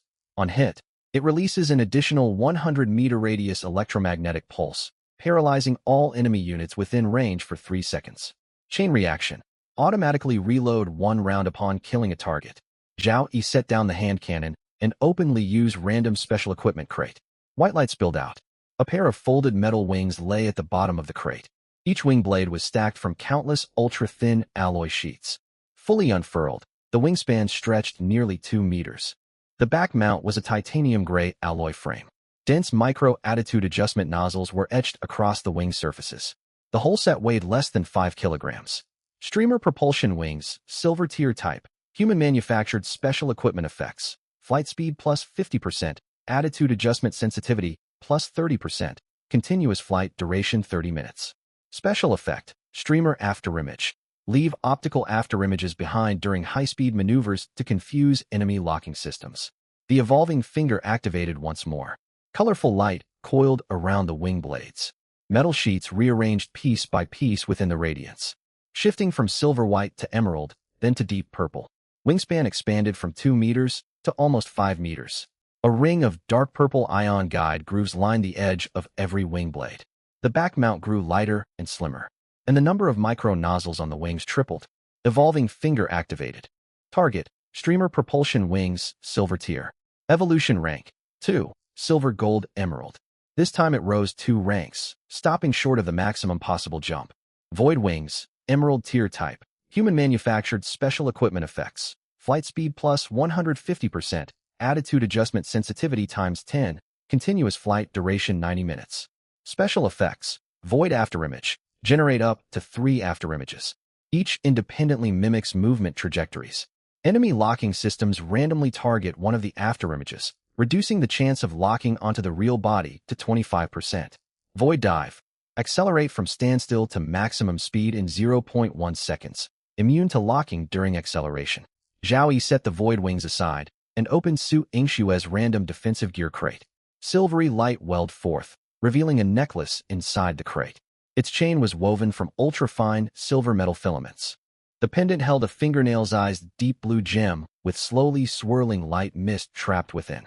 Guardian necklace, silver tier stats, defense plus 20, constitution plus 20 special effect. Life Guardian. When taking fatal damage, automatically summon a temporary shield absorbing 500 damage points for 10 seconds. Cooldown, 24 hours. The evolving finger triggered for the 3rd time.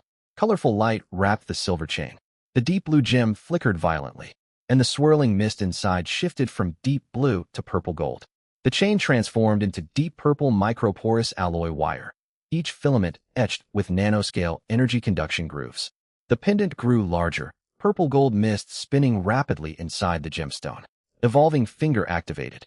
Target, Guardian necklace, silver tier. Evolution rank, 2, silver gold emerald. Another 2-rank boost, reaching emerald tier. Same as the Void Wings. Stellar Guardian A Emerald tier stats. Defense plus 150. Constitution plus 80 special effects. Stellar Guardian. Upon receiving fatal damage, automatically activate a temporary shield absorbing 5,000 damage points for 20 seconds. Cooldown, 30 minutes. Damage reflection. While the shield is active, attackers take 30% of the damage they deal as reflected damage. Zhao Yi equipped all 3 pieces of gear. Void Roar locked onto the weapon mount on the outer side of his left arm. The back bracket of the Void Wings clicked into the spinal interface of his Shadow Walker combat suit, the wing blades automatically folding against his back. He fastened the Stellar Guardian necklace around his neck, tucking the pendant beneath the breastplate liner against his skin. A faint warm throb passed from the gem into his chest. He pulled up his status panel. All attributes had surged sharply, especially defense, which broke past 500, higher than the shield rating of starships. He now wore 5 pieces of equipment: Void Roar Diamond tier, Void Wings Emerald tier, Emerald Cleaver Emerald tier, Stellar Guardian Emerald tier, Shadow Walker Combat Suit Diamond tier. Closing the panel, he leaned back in the pilot's seat. Doubao handed him a freshly brewed cup of tea. He took it and sipped. For the rest of the voyage, Doubao stayed busy. She verified every order on the trade channel in turn, monitored real-time energy stone top-ups and stock levels, ran routine diagnostics on the 82 robots of the Star River Squadron, and sorted, categorized, and listed loot chests dropped by slain space beasts along the route. Seated in the co-pilot's chair, she operated 3 data screens simultaneously while sipping a mixed beverage of alien liquor and ice water through a straw. Dozens of space beasts had been eliminated en route. By the 16th hour of travel, his experience bar filled completely. Experience full. Level up. Current level, 8-9. Health, 3,830 900 energy, 800 900 all attributes plus 2. Free attribute points gained, 2. The familiar server-wide announcement popped up. This time the channel stayed quiet. Everyone had grown accustomed to it. The next day, the fleet approached the orbit of Callisto. Zhao Yi ordered Star River to decelerate and hover 500 kilometers above Callisto's surface. Beneath the ship, Callisto's dark surface rotated slowly. Ancient impact basins and craters displayed mottled taupe textures bathed in Jupiter's dim crimson glow. Initiate full-band scanning. Doubao cranked the detection systems to maximum power. A three-dimensional map of Callisto rendered layer by layer across the console screens. Highlands along basin rims, ice-covered plains, shadow-shrouded chasms at crater bottoms, and offset ice cliffs straddling fault zones. Seconds later, the scan results made Zhao Yi narrow his eyes. Near an impact basin rim at Callisto's North Pole, the scanner flagged numerous high-value resource nodes. Vast reserves of purified water lay trapped beneath the ice. Dense metal veins jutted out along crater edges. Several geothermal anomalies dotted the shallow subsurface. In vacuum conditions, this geothermal energy could drive heat exchange generators, supplying stable base power. Resources were abundant and tightly clustered. The terrain was tactically ideal, enclosed on 3 sides by mountains with only one opening onto open plains, a natural defensive position. Even more conspicuous stood 5 metal structures right at the center of that highland. Arranged in a pentagon, for shorter buildings occupied the 4 corners, with a taller tower at the core whose rooftop antenna rotated slowly. A pale gold energy barrier enveloped the complex. Several starships rested on hastily built landing platforms outside the perimeter, all bearing identical insignia on their hulls. Someone got here first, Zhao Yi typed into the group chat. He shared the scan feed to the fleet's public channel. Images of Callisto's North Pole popped up on the sensor panels of all 17 vessels. Su Yingshue's voice crackled over comms, edged with suppressed frustration. Whoever beat us here either came from a sector closer to Callisto or rushed over the instant the intel broke yesterday. Judging by their building scale and shield grade, their gear quality is quite high. This is going to be troublesome. The whole fleet slowed.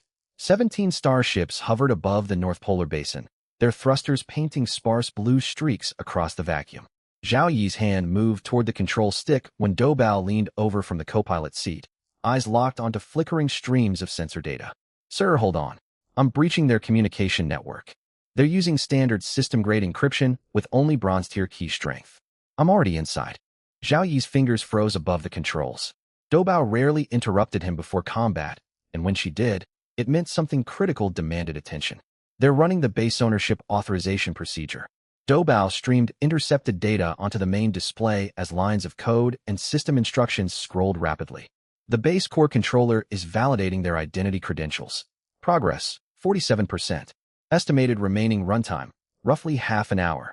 If they finish this sequence, the base will bind entirely to their accounts. Taking it by force afterward will cost us at least 10 times more effort. Su Yingshue's voice cut across the comms, carrying clear surprise. Base ownership authorization? That wasn't in any of the intelligence I gathered. The system didn't just leave empty ground on this moon. It placed a prefabricated base. Correct, prefabricated base. Doubao zoomed in on intercepted base blueprints. The pentagonal compound included not only surface structures, but 3 subterranean levels. A power core on level 1, storage modules on level 2, and a sealed system terminal on level 3 marked base core control unit. Pre-mounted auto-defense turret ports ringed the perimeter, and shield generators were already active, still awaiting an authorized owner. When the system deployed this base, its foundations, frames, and main power core were already finished. Whoever writes their identity credentials into the core controller first claims full ownership once authorization completes. We arrived at exactly the right moment. Sir, we can engage. Without hesitation, Zhao Yi pushed the throttle forward. Star River peeled away from formation and dove at maximum descent speed straight toward the basin rim above the base. Void wings remained folded on his back. Void roar hung at his outer right thigh. and the Stellar Guardian necklace radiated faint warmth beneath his breastplate liner. 17 Allied starships surged after him. The formation stretched into a slanted line as Star River accelerated ahead. Star River pierced Callisto's thin exosphere. Its bow shield glowed pale gold from friction with upper atmosphere molecules. The base loomed large on the curved viewport. 5 pentagonal metal buildings, the central tower's antenna still rotating. A dozen enemy starships sat parked outside the compound, marked with their faction symbol. One Silver-tier starship lifted urgently from a landing pad and positioned itself directly in Star River's flight path. 70 meters long with 3 energy cannons mounted on its upper hull, its shield generator charged to full capacity. An unfamiliar man's voice came through public comms, firm yet not overtly hostile, delivering an eviction notice. Halt. This is the Jupiter Sector, Zone 1455 Joint Exploration Fleet. This base is already under our occupation. We are undergoing system validation. Find another location. There are plenty of good sites across Callisto. Zhao Yi glanced at Doubao's sensor readout. Every energy signature aboard the opposing vessel was laid bare. 3 Silver-tier energy cannons, Silver-tier shield generator, Silver-tier engines. No signatures above Gold tier. He pressed the transmit button. You claim ownership. Where is your official title deed? Has a system announcement displayed your faction's name? The man retorted immediately. Friend, the system has no title deed mechanic. But we arrived first and are completing validation. That gives us de facto ownership. First come first served applies everywhere. First come first served is merely custom. In space, customs mean nothing. Only power matters. Zhao Yi brought weapon systems online. 4 weapon icons lit up ready status on the main screen. I will ask one more time. Has the system announced your claim? Until validation finishes, anyone can contest this base. Silence fell on the public channel, interrupted by muffled commotion from the enemy cockpit as multiple people debated their response to the unexpected intruder. Then a younger, sharper voice took over the transmission. So what if no announcement popped up? We got here first. This is ours. Back off, or we will open fire. Their willingness to fight suited Zhao Yi perfectly. Doubao, full firepower. Acknowledged. The void collapse cannon on Star River's bow ignited with deep purple radiance. Its energy core flared from dark purple to blinding purple-white. A 4-second charging alert sounded inside the cockpit. A fully charged beam dealing 15,000 damage grazed the Silver-tier ship's shield edge and detonated 300 meters off its starboard hull, birthing a dozen-meter-wide spatial collapse zone. Purple spatial fissures spread like spider webs across vacuum, cosmic dust within the collapse zone swirling into twisted luminous haze. Launch ports on the Abyss Hive snapped open. 100 Void Sentinels swarmed out from the carrier. Dark purple membranous wings unfurled above Callisto's taupe surface. Plasma cutting edges glowed icy blue along each Sentinel's wing margins. They formed 3 concentric attack layers between Star River and the enemy Silver-tier ship. Their collective hum propagated via electromagnetic fields, resonating through the opposing vessel's hull and audible even over comms. All background noise from the enemy cockpit vanished. Dead silence prevailed. The young voice returned, noticeably quieter. D-Diamond tier weapon? The original man re-established comms, his tone utterly transformed from 30 seconds prior. Friend, there is no need for immediate hostilities. Let us negotiate. You are right. In space, only power counts. We are willing to talk terms. Zhao Yi set the Void Collapse Cannon to standby, but kept the Void Sentinels deployed. Talk is acceptable, but first suspend your base ownership authorization procedure. Otherwise we fight. After brief internal consultation, the man replied again. Starship-to-starship combat carries enormous risk. Whoever wins, half the base and surrounding resource nodes will be destroyed. We are all survivors struggling to live. There is no sense burning our resources here. Here is a proposal. Resolve this through single combat. Each side sends 1 fighter onto the open ground directly before the base. The victor takes the base. The defeated party withdraws. Zhao Yi studied sensor readings for the enemy Silver-tier vessel. 3 Silver-tier energy cannons, Silver-tier shields, Silver-tier engines. His full scan had uncovered no hidden Gold-tier ordnance nor dormant high-yield reactors. Their most powerful weapon dealt only a few hundred damage per shot. They posed no real threat, and their individual fighters were even less dangerous. Very well. Single combat it is. He closed public comms and rose from the pilot's seat. A private message popped up from Su Yingxue. Are you seriously going down for Onion? They talk fair duel, but there is no guarantee they will not resort to tricks. I will bring men down to back you up. No, I will go alone. He stepped into the airlock. The outer hatch slid open, revealing faint off-white luminescence from Callisto's thin upper atmosphere. Surface gravity was only a fraction of Earth's, creating a subtle sense of downward pull at the hatch threshold. He activated the Void Wings. Its 5-meter span dark purple metal plumage unfurled fully behind him. Ion Guide grooves along every wing edge blazed dark purple. Then he jumped. Void Dive accelerated him to maximum plunge velocity in 0.3 seconds. He streaked through the rarefied atmosphere, leaving a straight dark purple light trail. 3 Void afterimages trailed behind him along slightly diverging trajectories. 30 meters above ground, he decelerated instantly. Wing attitude nozzles reversed thrust, bleeding all dive velocity in fractions of a second. Dust billowed outward when his boots touched ground.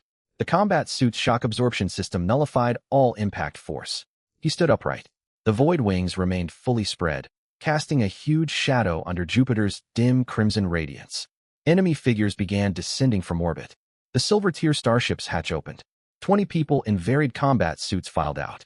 Their equipment was mixed: bronze-grade armor, silver-grade light armor, melee blades, ranged firearms. Standing in formation, energy circuits on their suits glowed multicolored in the dim surface light.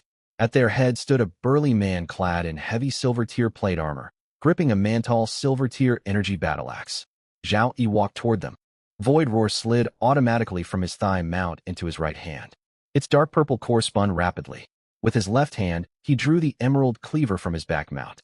Its 20,000-degree plasma edge blazed brilliant green through the thin atmosphere. Each step he took sent dark purple light spots sweeping across the ground from ion streams pouring off the Void Wings.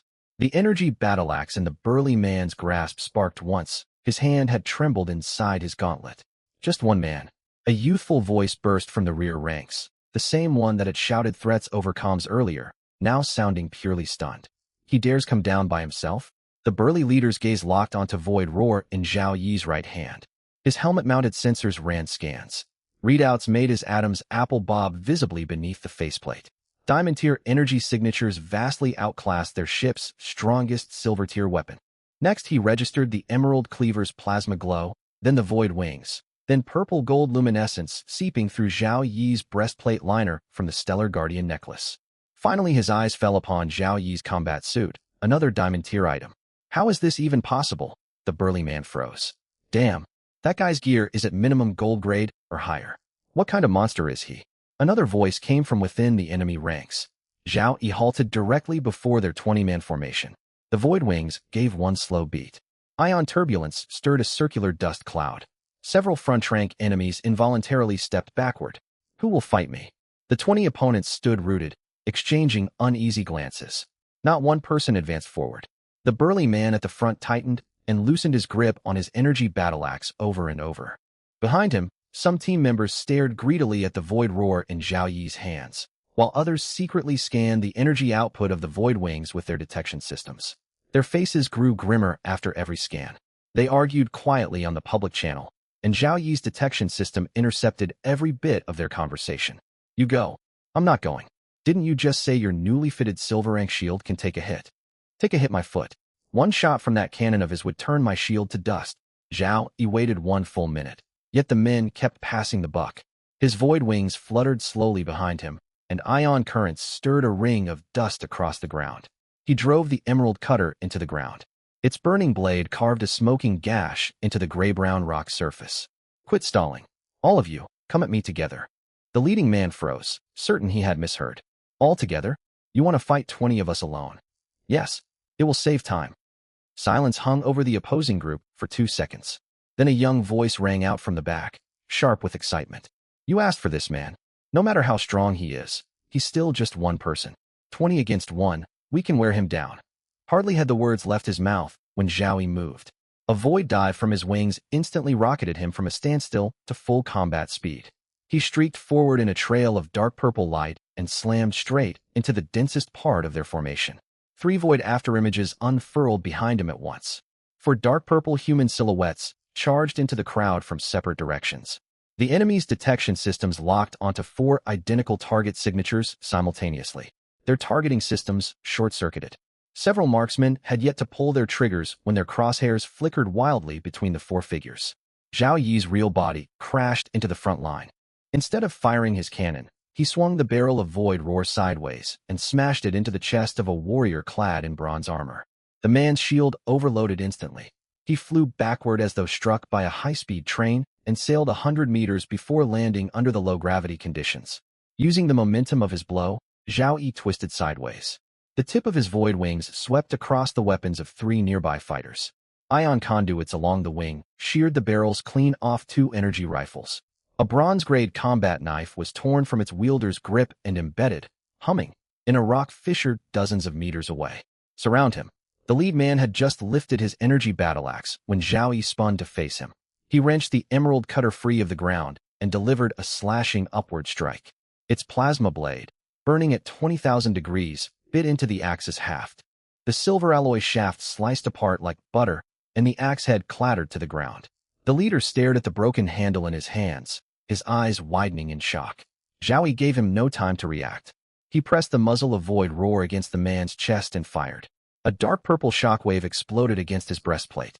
The leader was hurled dozens of meters backward and crashed into a boulder half his height, splitting the rock clean in 2.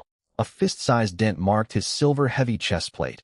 His shield dropped to 0, yet he remained alive. Zhao Yi had deliberately avoided vital organs and used a concussive blast setting.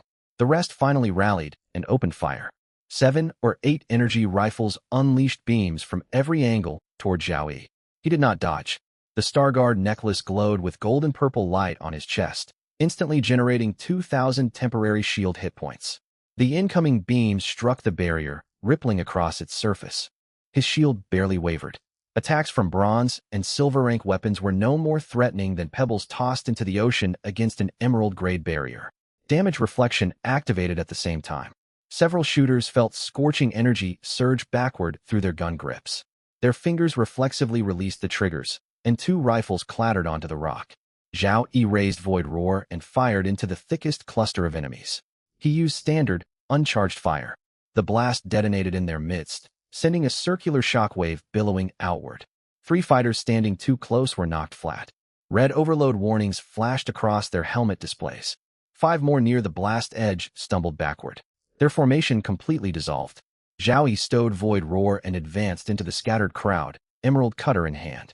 The 10-fold maneuvering sensitivity granted by his void wings let him control every movement down to the centimeter under low gravity. He wove through his opponents, the glowing green blade of his weapon drawing bright arcs through the dim planetary light. He held back from delivering lethal blows. With his long-term path still uncertain, there was no need to kill. Every strike was aimed at weapons rather than flesh. He sheared the barrels off 3 energy rifles at their bases and sliced 2 melee blades clean in half with his plasma edge. He batted a bronze hand cannon away with the flat of his blade. The weapon spun through the air and vanished into a crevice along the edge of the impact basin. 3 enemies attempted a flanking maneuver from the rear. Their tactical plan was completely misled by Zhao Yi's afterimages. All 3 lunged at a decoy on his left. Their weapons slashed through empty air. The hologram flickered once and faded away. Zhao Yi's real form had circled behind them. He seized 2 men by the backs of their suits and knocked their helmets together. His enhanced combat suit strength made lifting them as easy as picking up 2 backpacks. Their helmets cracked. Both men groaned and staggered dizzily on landing. 4 fighters remained, standing less than 10 meters away. Though their rifles were still aimed at Zhao Yi, their barrels trembled. Zhao Yi took 1 step forward, and the 4 stepped back in unison. He advanced again, and they retreated once more. Then one warrior dropped his rifle onto the ground and raised his hands. "We surrender. 20 against 1, and we couldn't even scratch his shield. There's no point fighting on." His 3 companions hesitated. Glancing at their fallen allies and the glowing cannon in Zhao Yi's grip, they laid down their weapons one after another. Zhao Yi stood amid the 20 injured fighters scattered across the ground. He glanced toward the cracked boulder, where the lead fighter pulled himself painfully from the rubble, chest heaving. The rage in his eyes had faded into a mixture of awe and bitter resentment. Inside the cockpit of the starship Xinghe, Dou Bao had watched the entire battle through the camera mounted on Zhao Yi's helmet. She sipped her drink of alien liquor mixed with ice water through a straw and messaged him privately. "Master, that move where you sliced the rifle barrels with your wingtip looked fantastic. Still, the 3 men who tried to circle around your left side showed decent teamwork. Their only mistake was mistaking your afterimage for your real self. I recommend using only 2 decoys next time. 3 waste energy. On the public channel, the Allied ships behind the starship Xinghe fell silent for several seconds. Then Wang Lei's voice burst out first. 3 minutes, 20 opponents. I recorded that charge where you cut his battle axe in half. I'm setting it as my ship's desktop wallpaper. Chen Feng spoke up right after. He fought the whole battle alone, while the rest of us hovered high above and watched. Sister Su, earlier you said we came here to seize a base? Feels more like we're just spectators. Su Yingxue had not said a single word since communications opened. Her ship orbited high overhead, its scanners recording every detail unfolding on the surface. When Zhao Yi retracted his void wings, holstered void roar, and stood among the defeated fighters waiting for their leader to recover, she finally broke her silence. I thought the gap between us and you was narrowing. Now I realize some gaps cannot be closed simply with time. Unaware of the conversation on the public channel, Zhao Yi walked over to the lead fighter and looked down at him. Hand over the base clan protocol file, or we will fight another round. The man was quiet for several seconds before letting out a bitter laugh. He tapped his tactical arm panel and sent a short-range data packet to Zhao Yi. This is the ownership agreement we extracted from the base core. No identity has been bound to it yet. Zhao Yi opened his private comms. Dou Bao, check this file for traps. A few minutes later, Dou Bao replied on their private channel. Master, I have verified the packet. It is complete and contains no hidden locking code. Zhao Yi nodded and sheathed the emerald cutter. The 20 defeated explorers helped one another to their feet. Several winced, clutching arms burned by the reflected energy backlash. Broken rifle barrels and the severed battle axe lay strewn over the rock. The lead fighter picked up his broken axe haft, glanced at Zhao Yi, sighed, and led his group back toward their silver-rank starship. Halfway there, he turned and called back. Which sector are you from, friend? Sector 10086. Sector 10086. He repeated the number slowly. Very well. I'll remember that code. From now on, anyone from Sector 1455 will give Sector 10086 a wide berth. He boarded his ship and departed. Shortly afterward, Su Yingshue's vessel was the first to land near the base. The hatch opened, and she jumped down onto the surface, bending her knees slightly to absorb impact. One by one, Wang Lei, Chen Feng, Li Yu and her partner, Lin Yuan, and 13 other ships touched down, forming 2 neat rows before the base entrance. The crew members stepped out onto Callisto's gray-brown rock. Nearly everyone lifted their gaze toward the tall rotating antenna tower at the facility's center. This must be the pre-allocate survival base. Su Yingxue walked to Zhao Yi's side, hands on her hips, studying the 5 metal structures. Pentagonal layout, central tower, 3 underground levels. My intelligence only warned there was a safe zone on this moon. No one expected the safe zone would come with a partially built base. The Sector 1455 group must have discovered this surprise only after arriving. Zhao Yi approached the main entrance. Twin alloy airtight doors rose nearly 5 meters high, carved with unknown script. The characters automatically translated into Chinese the instant his eyes fell upon them. Callisto North Pole Basin Base, ID, M4NP001. System pre-constructed facility, awaiting owner binding. A control panel beside the doorway flashed a slow, pulsing green indicator light. Dou Bao descended from the starship Xinghe, her bare feet touching Callisto's frigid rocky ground. Her silicon-based body was unaffected by vacuum or extreme cold. She placed her palm on the control panel. Her built-in sensors scanned the entire underlying system in a fraction of a second. Master, the encryption level is gold rank. Give me 3 minutes. Her fingers flew across the interface as a progress bar crept steadily forward. Just over 2 minutes later, the heavy alloy doors rumbled. Hydraulic pistons and gears activated, and both panels slid smoothly apart. Soft white interior lights turned on automatically, illuminating a wide main corridor leading straight to the central tower. The ownership authentication must be completed at the core terminal on Level 3 underground, Dou Bao said as she walked down the passage. The 17 survivors followed behind her, their footsteps echoing through the empty metal hallway. Rows of empty chambers lined both walls, each marked with system labels: Storage Module A1, Equipment Preparation Bay B3, Life Support Control Room C2. Every room stood vacant, though all core infrastructure, ventilation ducts, power cabling, data ports, had been pre-installed, waiting for equipment and personnel. They followed a spiral ramp at the far end of the corridor down to the second underground level. When the storage bay doors slid open, bright lights revealed long, empty silver metal shelves. The entrance to the Level 3 core control room was a thick blast-proof alloy door marked with radiation hazard warnings and the main unit identification code. While Dou Bao uploaded Zhao Yi's identity credentials to the core terminal, the whole base system stirred to life. Status panels on every wall lit up. Shield generators hummed to power in the outer compound. Life support began pumping breathable air into every chamber. Storage bay temperature controls activated, and workstations inside the equipment prep bays switched to standby mode. Dou Bao leaned close to Zhao Yi and switched their channel to fully private. Master, deep beneath this base lies a high-purity energy vein of extraordinary size. Conservative estimates place its yield at hundreds of thousands of energy points. Rich, high-grade rare metal deposits also run through the surrounding impact craters and fault zones. With time, I could construct an entire mechanical army for you. Zhao Yi pondered the possibilities. Hundreds of thousands of energy points, rare mineral veins, a mechanical army. The offer was tempting. Yet this base had originally been considered a shared asset for Sector 10086. If he shared these resources, their sector could establish a firm foothold on Callisto. If he claimed everything privately, his personal power base would receive an enormous boost. After brief thought, he reached his decision. Zhao Yi found Su Yingxue, who stood near the control room doorway examining the newly illuminated status screens. I am claiming this base exclusively for myself, Zhao Yi stated. All 17 survivors turned toward him in surprise. Wait, what? Shock rippled through the group. Zhao Yi carried on. As compensation, I will help you capture the next base. Callisto holds more than one facility, and the Jovian system contains many moons besides this one. Sector 1455 found this base ahead of us, which means other survival sectors are also searching. I cannot seize every base in this system alone, but this one is mine. The next base we capture will belong to Sector 10086 as a shared community facility, and I will help you take it. Su Yingxue studied him, then glanced back toward the rest of the group. Wang Lei shrugged. He defeated 20 enemies single-handedly in 3 minutes. None of us could stop him even if we wanted to. Besides, he's promised to help us win another base. With his combat strength on our side, capturing the next one will be almost effortless. I'm fine with the deal. Chen Feng nodded. Li Yu discussed the matter quietly with her partner before giving her consent as well. Su Yingxue turned back to Zhao Yi. Very well, but next time there is combat, do not charge in alone. Let the rest of us fight too.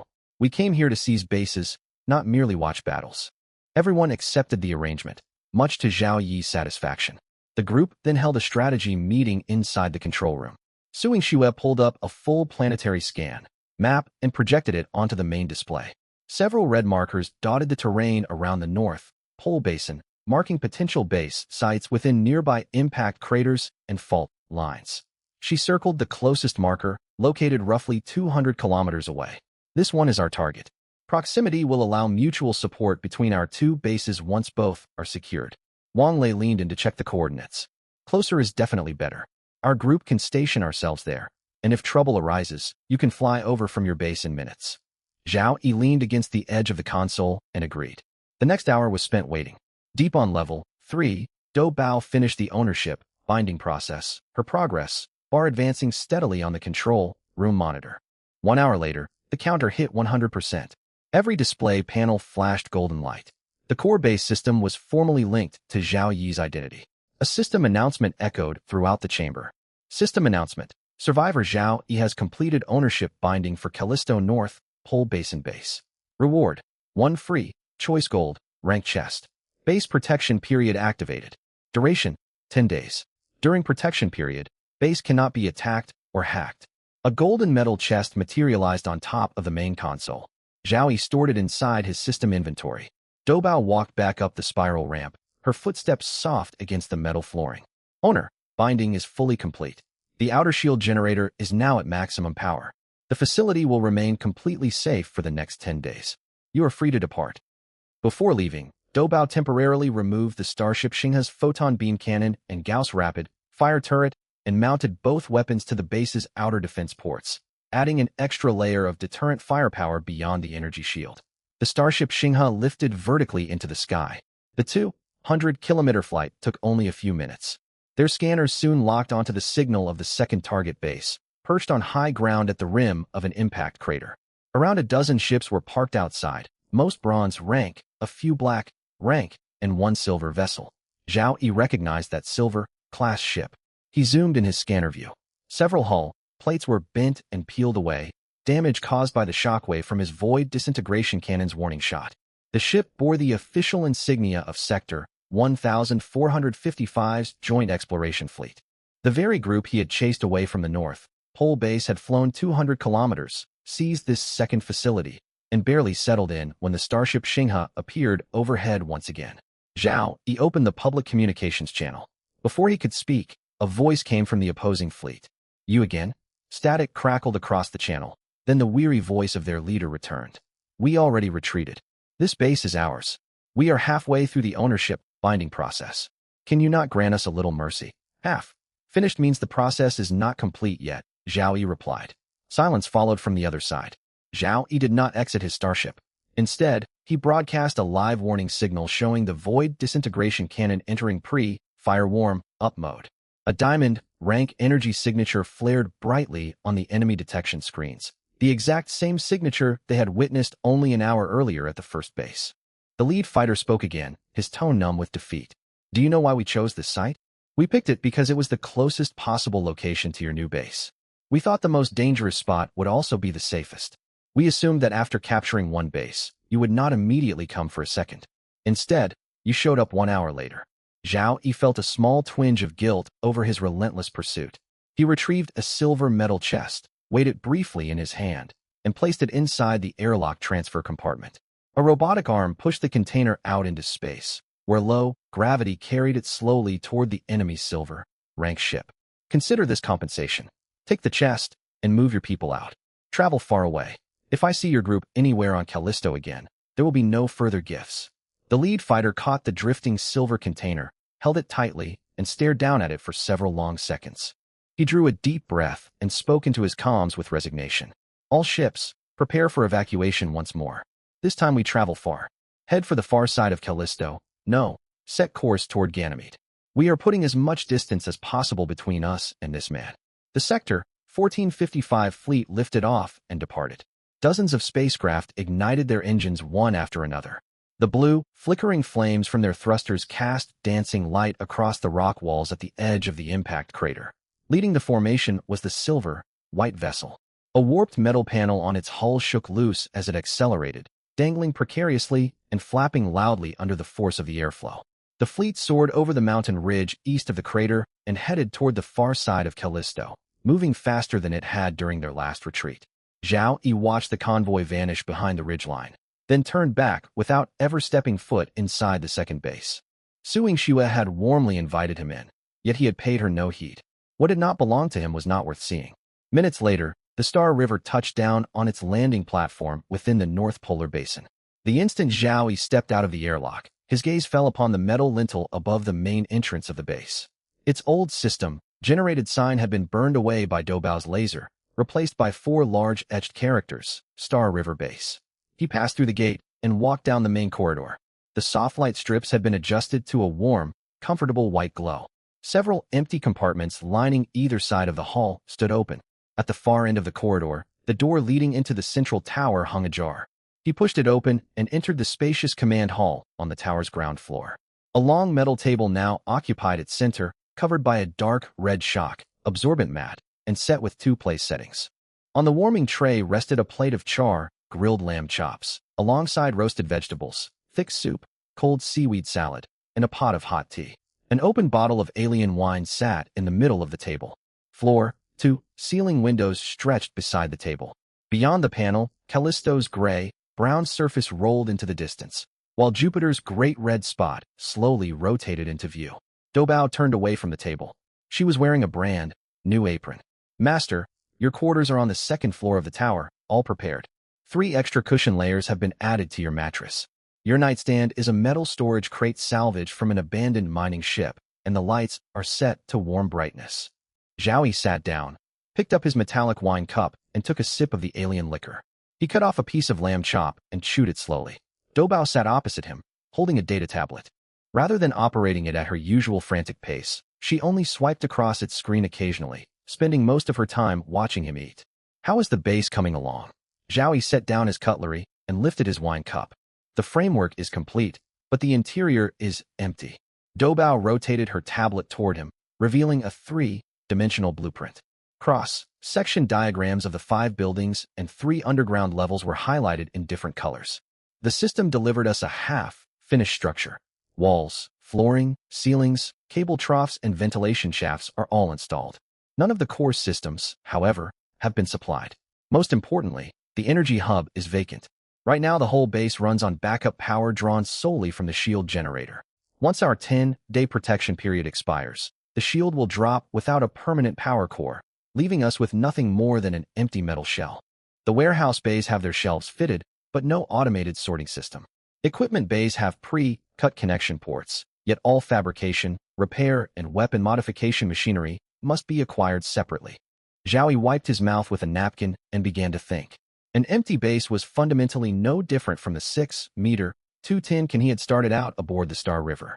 Still, with Doubao at his side, those gaps were not insurmountable. They simply required time. Master, I have drafted several development plans.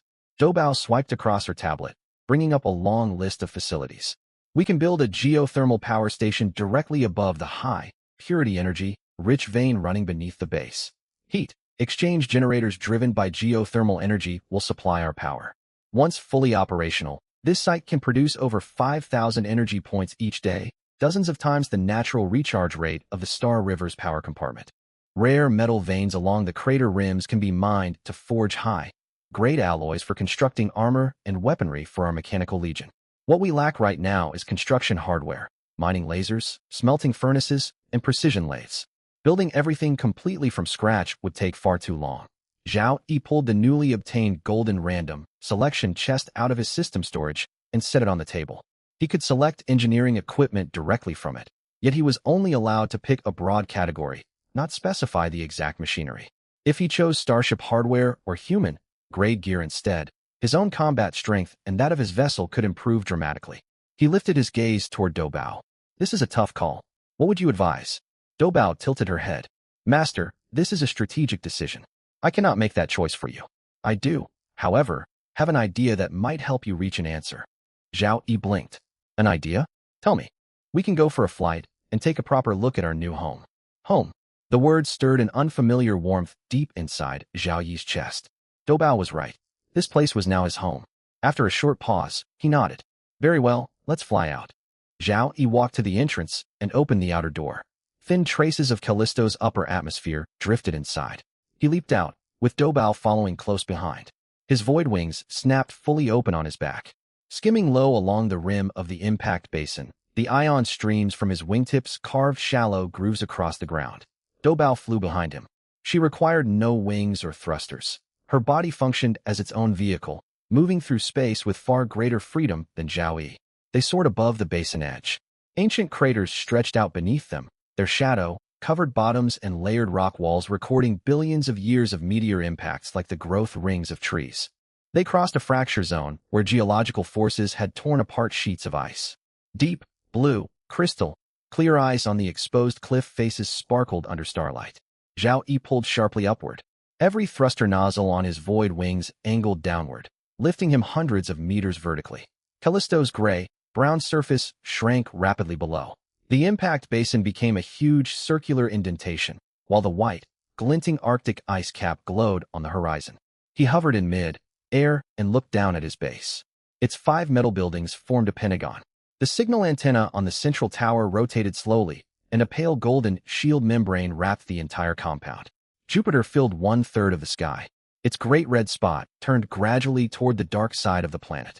Ice crystals within its ring system formed a long, silvery veil stretching across the heavens, while Io, Europa, and Ganymede lined up diagonally near the rings. We have a home now, he shouted aloud. His voice echoed through his spacesuit's external speaker, bouncing between the crater walls and fading away in successive reverberations. Yes, master. We have a home now. Doubao drifted beside him, her smile wider than usual. She drew a small circle in empty air, enclosing the base, the Star River, the wide-reaching basin, and the star-filled sky overhead.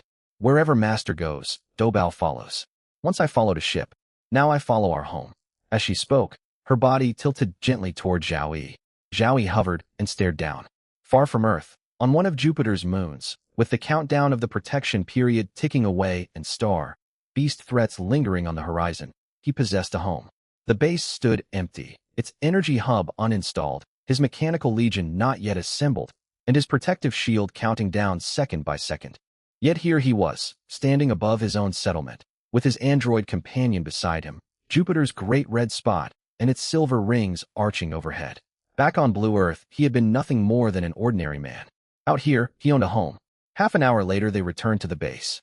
His spirits were high, and the dilemma that had troubled him had finally been resolved. He turned to Doubao. I know what I am going to do. We will put construction of the energy hub, mining equipment, and production lines on hold for the time being. Fewer than 2 days remain on our beginner protection period. Nobody knows what will happen once it expires. If the Star Beasts launch a full-scale assault, we cannot guarantee the base will hold. Pouring energy resources into base building right now would risk wasting everything should our position fall. Instead, we will concentrate resources on upgrading myself and the Star River. The ship requires 50,000 energy points to reach Golden rank, and we are still short of that total. Several of its subsystems have yet to reach Golden tier. He pulled up his Starship subsystem readouts. Life, Support System, Silver Propulsion System, Golden, Stellar, Core Pulse Engine exceeds requirements Weapon System, Silver Shield System, Silver Detection System, Silver Cabin Module, Silver Energy System, Golden, Stellar, Core Power Cell exceeds requirements. Only 2 out of 7 subsystems were Golden grade, 5 remained Silver grade. Promoting the whole Star River to Golden rank required every subsystem to hit Golden tier, leaving 5 upgrades still outstanding. Zhao Yi retrieved his Golden random selection chest and selected the Starship Equipment category. Confirm your choice of Starship Equipment Golden random selection chest. This decision cannot be reversed. Confirm. The chest opened, revealing a large, flat disc-shaped device resting on the hall floor. Around half a meter across and less than 10 centimeters thick, it was sheathed in dark, gold metal etched with thousands of tiny micropores glowing faint green along their rims. A large, deep, green gemstone sat embedded at its center, swirling mist slowly rotating deep within it. Ecology Core, Golden, Tier Category, Starship Life, Support Core Oxygen Output Capacity, 10, Person Standard Previous Silver Tier, 3, Person Standard Water, Cycle Recovery Rate, 99% Previous, 90% Temperature Regulation Band, minus 50 degrees Celsius to 80 degrees Celsius Previous, minus 20 degrees Celsius to 50 degrees Celsius.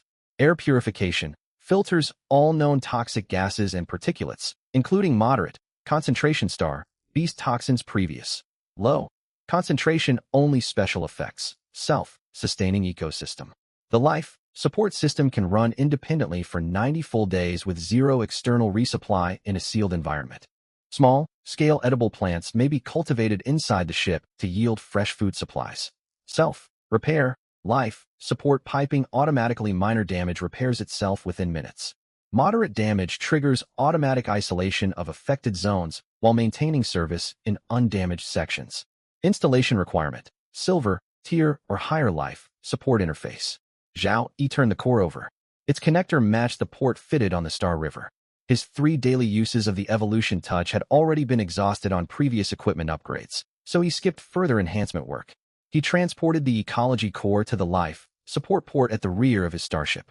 Every reading on the Life Support panel refreshed instantly. Oxygen generation jumped from a 3-person to a 10-person capacity. Water recycling efficiency rose to 99%, and the temperature control range more than doubled. Within seconds, the air filling the cockpit grew noticeably fresher, carrying a faint grass-like scent. Master, negative, ion density in the air has increased. The self-sustaining ecosystem is active. Carbon dioxide concentration inside the cabin is dropping at 0.03% per second, Doubao said happily from behind him. Zhao Yi thought for a moment. All right, let's head back toward Jupiter's ring system. We still have more than 2 days left on our protection period. We should farm as much as possible before it runs out. Understood, Master. The Star River lifted vertically from its landing pad. Its 80-meter silver, white hull rose through Callisto's thin exosphere, 6 deep, blue exhaust plumes stretching far out into the vacuum. On the scanner, Star Beast signatures surrounding the moon were sparse. An occasional red skull marker flickered at the very edge of detection. Most creatures registered between level 3 and 5, scattered and isolated. Zhao Yi circled nearly half of Callisto and encountered only a handful of low-rank star beasts. A single shot from his focus beam cannon eliminated each one, yielding trivial experience gains of just dozens of points. It appeared the system designated the moons as relative safety zones. That suited him well. His base would be largely sheltered from surprise attacks, freeing him to venture deep inside the rings to hunt. The Star River turned and set course for the inner edge of Jupiter's ring system. Several hours later, upon reaching the inner ring zone, the screen bloomed once more with dense red skull markers. Star beast swarms remained as thick as ever, mostly levels 5 to 10. Zhao Yi switched to combat speed, primed all 4 main weapons, deployed his Void Sentinels, and sent his 82-star River Guard robots into a circular defensive formation surrounding the hull. Then he began clearing hostiles. Fighting raged from Jupiter's afternoon until its twilight. Purple beams from the Void disintegration cannon flashed repeatedly through the dust clouds. The Void Sentinels wove impenetrable nets of purple energy among enemy swarms, while Doubao's Focus, Beam, and Gauss Rapid fire cannons picked off every straggler. His grapple retrieval system ran non-stop, loot lists scrolling page after page. His experience bar climbed steadily, though progress slowed as higher levels demanded far larger experience totals. Shuttling between the inner and outer rings, he targeted every high-density swarm he could locate, eventually losing count of how many hordes he had eliminated. Experience threshold reached. Level increased. Current level, 910. Global announcement. Survivor Zhao Yi has broken through and become the first survivor in this sector to reach level 10. Reward. Random silver. Tier chest ×1 as usual. Chatter erupted across the public channel. Zhao Yi closed the notification window and prepared to advance toward the next swarm-infested sector when a fresh system alert projected itself directly onto his retina. System notice. Level cap of 10 is enforced during the beginner protection period. No further experience points may be gained until protection expires. Current experience. Level 10 maximum. Zhao Yi froze. He had already hit the level cap. No matter how many star beasts he killed over the final 2 days, he could no longer raise his level. He leaned back in his pilot's chair and set his weapon systems to stand by. His Void Sentinels returned from the debris-strewn battlefield. The Star River Guard docked inside their hangar, and his grapple claws retracted after collecting the final batch of treasure chests. Star beast wreckage drifted everywhere through the dust clouds of the inner ring. Zhao Yi stood up and stretched his shoulders. The neural fibers of his combat suit relaxed against his skin, and the heightened surge of strength faded away.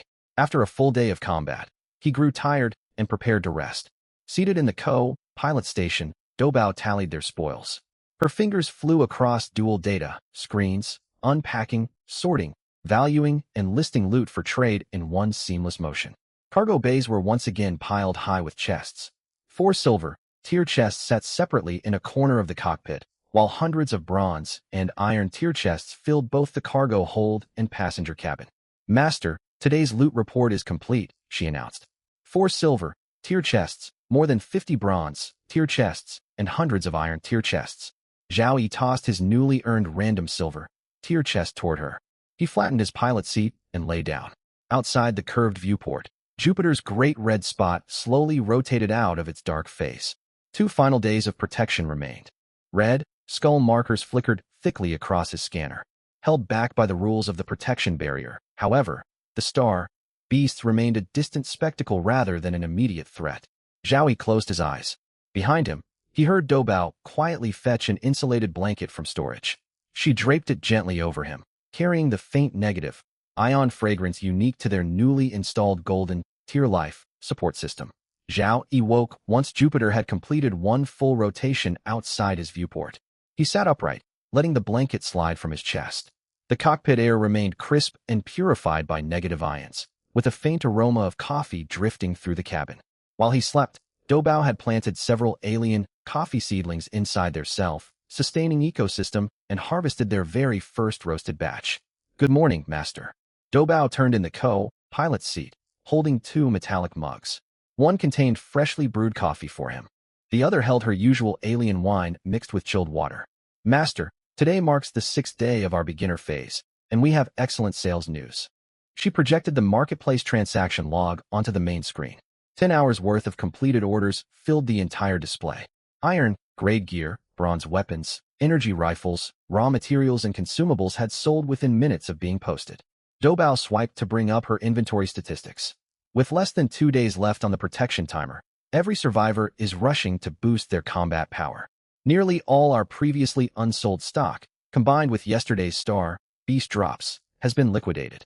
Only a small number of low-quality material bundles remain unsold, and those are expected to clear out today. Zhao Yi sipped his coffee, delighted by the news. 52,000 energy points surpassed the 50,000 point cost required to upgrade the Star River to Golden rank. Only subsystem upgrades were left unfinished. He stood and opened his Starship status panel for another detailed review, then checked his Evolution Touch counter. All 3 daily charges remained unused. The Evolution Touch could promote silver-grade equipment straight to Golden or even Diamond rank, yet it was useless without suitable silver-tier Starship components to upgrade. Zhao Yi looked toward Doubao. What Starship loot did you set aside yesterday? Doubao set down her drink and scrolled her tablet. 11 Starship equipment chests dropped from yesterday's hunts. 10 Iron tier and 1 Bronze tier. All open to reveal disposable spare parts, energy diverters, attitude, thruster nozzles, air filters, and similar components. The single silver tier chest you reserved yielded a silver close defense cannon. I have run performance tests, and its firepower is quite respectable. Zhao Yi recognized his predicament. He held 3 ready to use evolution, touch charges, but nothing suitable to improve. The situation resembled a blacksmith equipped with the finest forge and plenty of fuel. If no ingot existed, he would buy one. Right now, the trading channel operated as a seller's market, making high-quality hardware difficult to purchase. But he held a hard-to-refuse asset.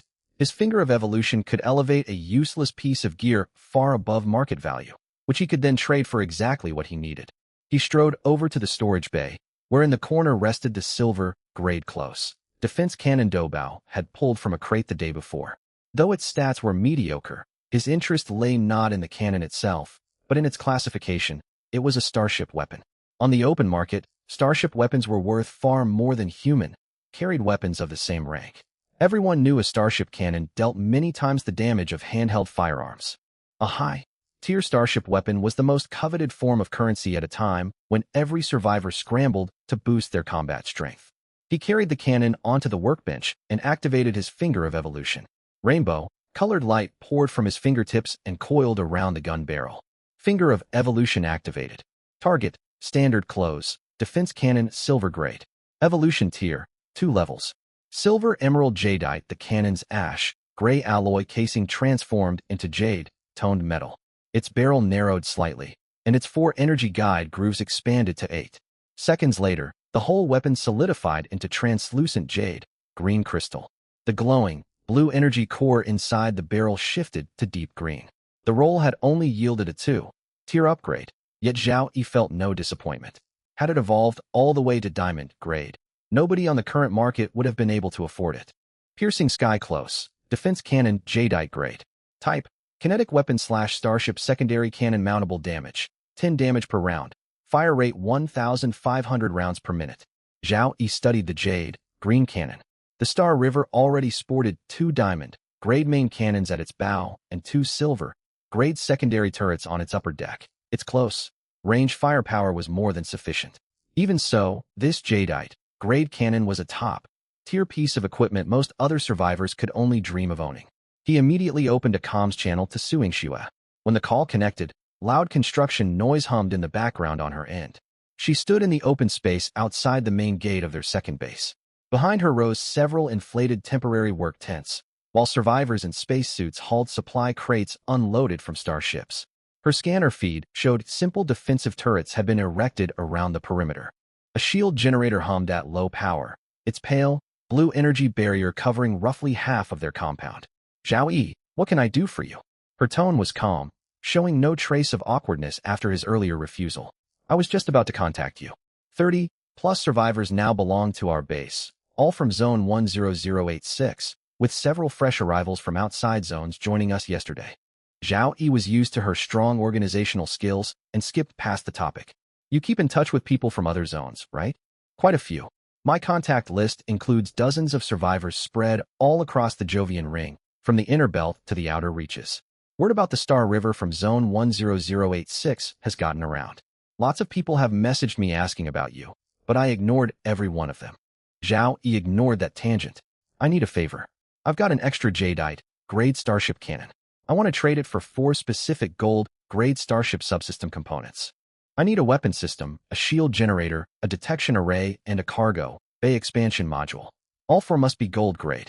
1 cannon for all 4 parts. His long-term goal was to upgrade every subsystem aboard his starship to diamond rank. Silver grade gear had a decent chance of evolving to jadeite, yet gold grade components gave him a far more reliable shot at reaching diamond. What?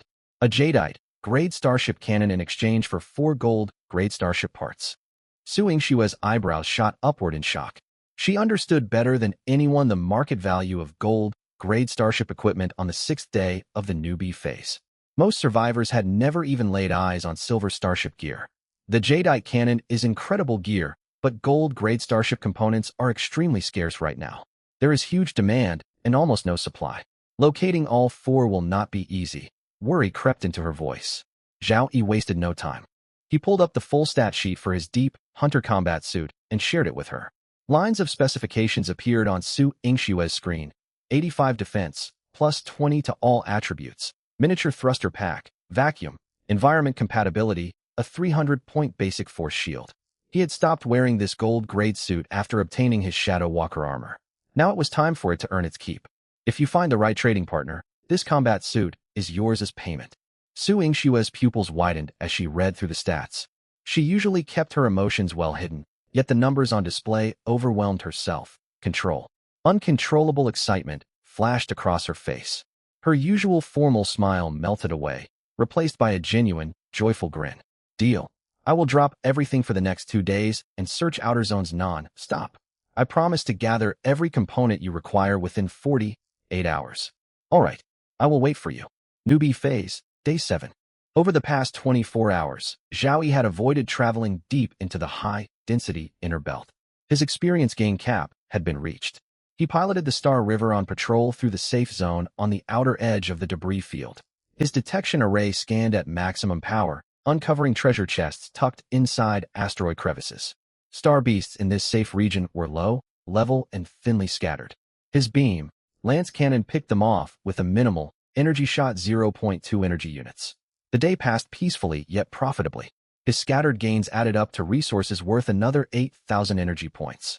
His total energy reserve rose from 52,000 to 60,000 units. Zhao Yi pulled up his finger of evolution panel. The 2 unused upgrade charges from yesterday had carried over. Combined with the 3 newly refreshed daily charges, he now held 5 evolution opportunities in total. At 11 a.m., an incoming comms request from Su Yingxua lit up his console. Su Yingxua sat inside her starship cockpit. Zhao Yi, after a full day of negotiations, I have located an elite squad from Zone 862. They are a very powerful group. They own exactly the 4 gold grade starship subsystems you requested. The weapon system, shield generator, detection array, and cargo bay expansion module. Every item matches your specifications. I have already verified the goods in person. They are genuine. She lowered her voice slightly. However, they insist on an in-person trade. I need to warn you about their squad leader, Lei Yuan. He is the first kill champion of Zone 862, and his group counts some of the strongest survivors across dozens of nearby zones among its members. His reputation is controversial. Multiple reports accuse him of ambushing traders and seizing their loot after deals finish. I spoke with Lei Yuan for roughly half an hour. He was polite and careful with his words, yet carries immense authority. He is nothing like the easy opponents from Zone 1455 that you defeated before. His fleet consists of 12 well-maintained silver-grade starships. You need to prepare yourself for a heavily armed meeting. Zhao Yi nodded. 12 silver-grade starships represented a formidable force, yet absolute combat superiority made their numbers irrelevant to him. Replied to Lei Yuan. I accept the trade. Su Yingxua hesitated. Should I bring fighters from our zone to back you up? Extra manpower would improve your safety margin. No need. Just send me the trade coordinates. Very well. Newbie Phase, Day 7, 3 p.m. The trade location was set within an open stretch of the Jovian Ring, an area with very few star beasts. When the Star River arrived, 12 silver-grade starships were already hovering at the designated point. They had formed a precise diamond-shaped battle formation. 3 vessels forward, 6 at the center, 3 in the rear. Every ship maintained an exact separation distance, and their thruster flames flickered in perfect synchronization, clear proof of rigorous combat drill training. Zhao Yi guided the Star River forward at cruising speed, stopping 1 kilometer away from the lead ship and holding position. Then he powered up every weapon system to full capacity. The Void Annihilation Cannon extended from its primary bow-mount slot. Its purple energy core surged from standby to full charge. The massive energy signature, capable of dealing tens of thousands of damage points, blazed across every detection panel belonging to the opposing fleet. Their warning alarms instantly blared. Launch ports on the Void Hive opened. 100 Void Sentinel drones swarmed out and formed 3 concentric defensive rings around the Star River. His beam lance cannons and Gauss rapid-fire turrets preheated simultaneously, their fire control systems locking onto all 12 enemy starships at once. The diamond-shaped fleet fell back 1 coordinated ship length. Their retreat showed alarm, yet their discipline remained intact. Zhao Yi rose from his pilot's seat. He took his Shadow Walker combat suit from his equipment rack, clipped his Void wings onto the rear mounting bracket, and unfurled their 5-meter span inside the cockpit. Ion flow channels along the wingtips shifted from dormant dark purple to bright violet. His Void Roar blade hung on his right hip. His Jadeite cutter rested strapped to his back, and his Starguard necklace lay tucked against his inner breastplate. He stepped into the airlock. The outer hatch slid open. His Void wings spread fully behind him, and he activated adaptive optical cloaking. The deep green Shadow Walker armor turned completely transparent in a fraction of a second, leaving only faint violet luminescence glowing along the wingtip ion channels. He soared silently through open vacuum, circled the entire fleet of 12 silver ships, then halted 50 meters directly in front of their flagship and deactivated cloaking. His deep green armor materialized out of thin space. His 5-meter Void wings stretched wide, and 3 overlapping Void afterimages appeared behind him, 1 on each side. Murmurs broke out over the public communication channel. What tier is that combat suit? Did he just circle us while invisible? Our scanners never picked him up. Noon can identify those wings. How much high-tier gear does he own? When did Zone 10086 produce such a monster? A deep, steady male voice cut through the chatter. Fellow Zhao Yi, we have heard much about you. I am Lei Yuan, squad leader of the Zone 862 elite team. Stand down your preheated weapons. We come here in good faith to trade. Zhao Yi opened the public channel. Show me proof of your good faith first. Where are your gold-grade components? Lei Yuan gestured. A side hatch on his flagship opened. A mechanical arm pushed 4 pieces of equipment out into open space, where they hovered weightlessly. The weapon system core was a dark gold hexagonal module with pulsing energy guide grooves across its surface. The shield generator was a flat, disc-shaped device whose central power core glowed with stable golden light.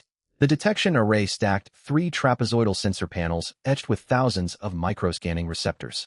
The cargo bay expansion module was a rectangular spatial compression unit covered in shimmering pale gold runes. All 4 components. Freshly looted less than 2 days ago, system certified gold grade, Lei Yuan stated. Zhao Yi messaged Do Bao on a private channel. Scan them. Scanning in progress. Master. Main bodies, connection interfaces, energy cores, and system verification codes are all authentic. These are original and used gold-grade parts. Zhao Yi retrieved his Jadeite-grade closed defense cannon from the Star River and held it out before him. Lei Yuan stared at the cannon for several seconds, undisguised admiration in his tone. A Jadeite-grade closed defense cannon, magnificent hardware. I have opened over a dozen gold-grade treasure chests in Zone 862 and never once looted Jadeite equipment. This is my first time seeing one in person. He waved his hand. For metal cargo crates drifted slowly toward the Star River. Zhao Yi pushed the cannon forward with ion energy from his Void wings, guiding it to the midpoint between both fleets. The instant the 4 gold-grade modules slipped into the Star River's cargo bay, Lei Yuan's mechanical arm securely grasped the Jadeite cannon. Trade completed. Lei Yuan sounded pleased, then shifted topics. Zhao Yi, before we part, I have one question for you. Go ahead. The members of our Zone 862 elite squad are top survivors handpicked from 120 newbie zones. We share resources, intelligence, and coordinate fleet operations across our network. Even with all that combined strength, our combat power lags at least 1 generation behind yours. We need warriors of your caliber. On behalf of the Zone 862 elite squad, I formally invite you to join us. You will not be required to abandon your allies from Zone 10086. Nor surrender ownership of the Star River. You would only coordinate fleet actions with our group during critical missions.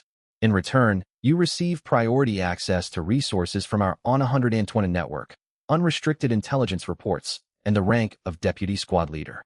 In this harsh new reality, the strongest should stand united. Would you not agree? Zhao Yi considered the offer. An elite alliance spanning 120 zones operated on a far larger scale than Su Yingshue's survivor network. Still, managing large teams held zero appeal for him. He did not need other people's resources when his finger of evolution could create any height-tier gear he wanted. Doubao's analytical abilities plus Su Yingshue's intelligence network satisfied all his information-gathering requirements, nor had any desire to serve as a subordinate officer inside someone else's organization. I appreciate the offer, but I must decline. Lei Yuan grew urgent. Wait, we can renegotiate terms.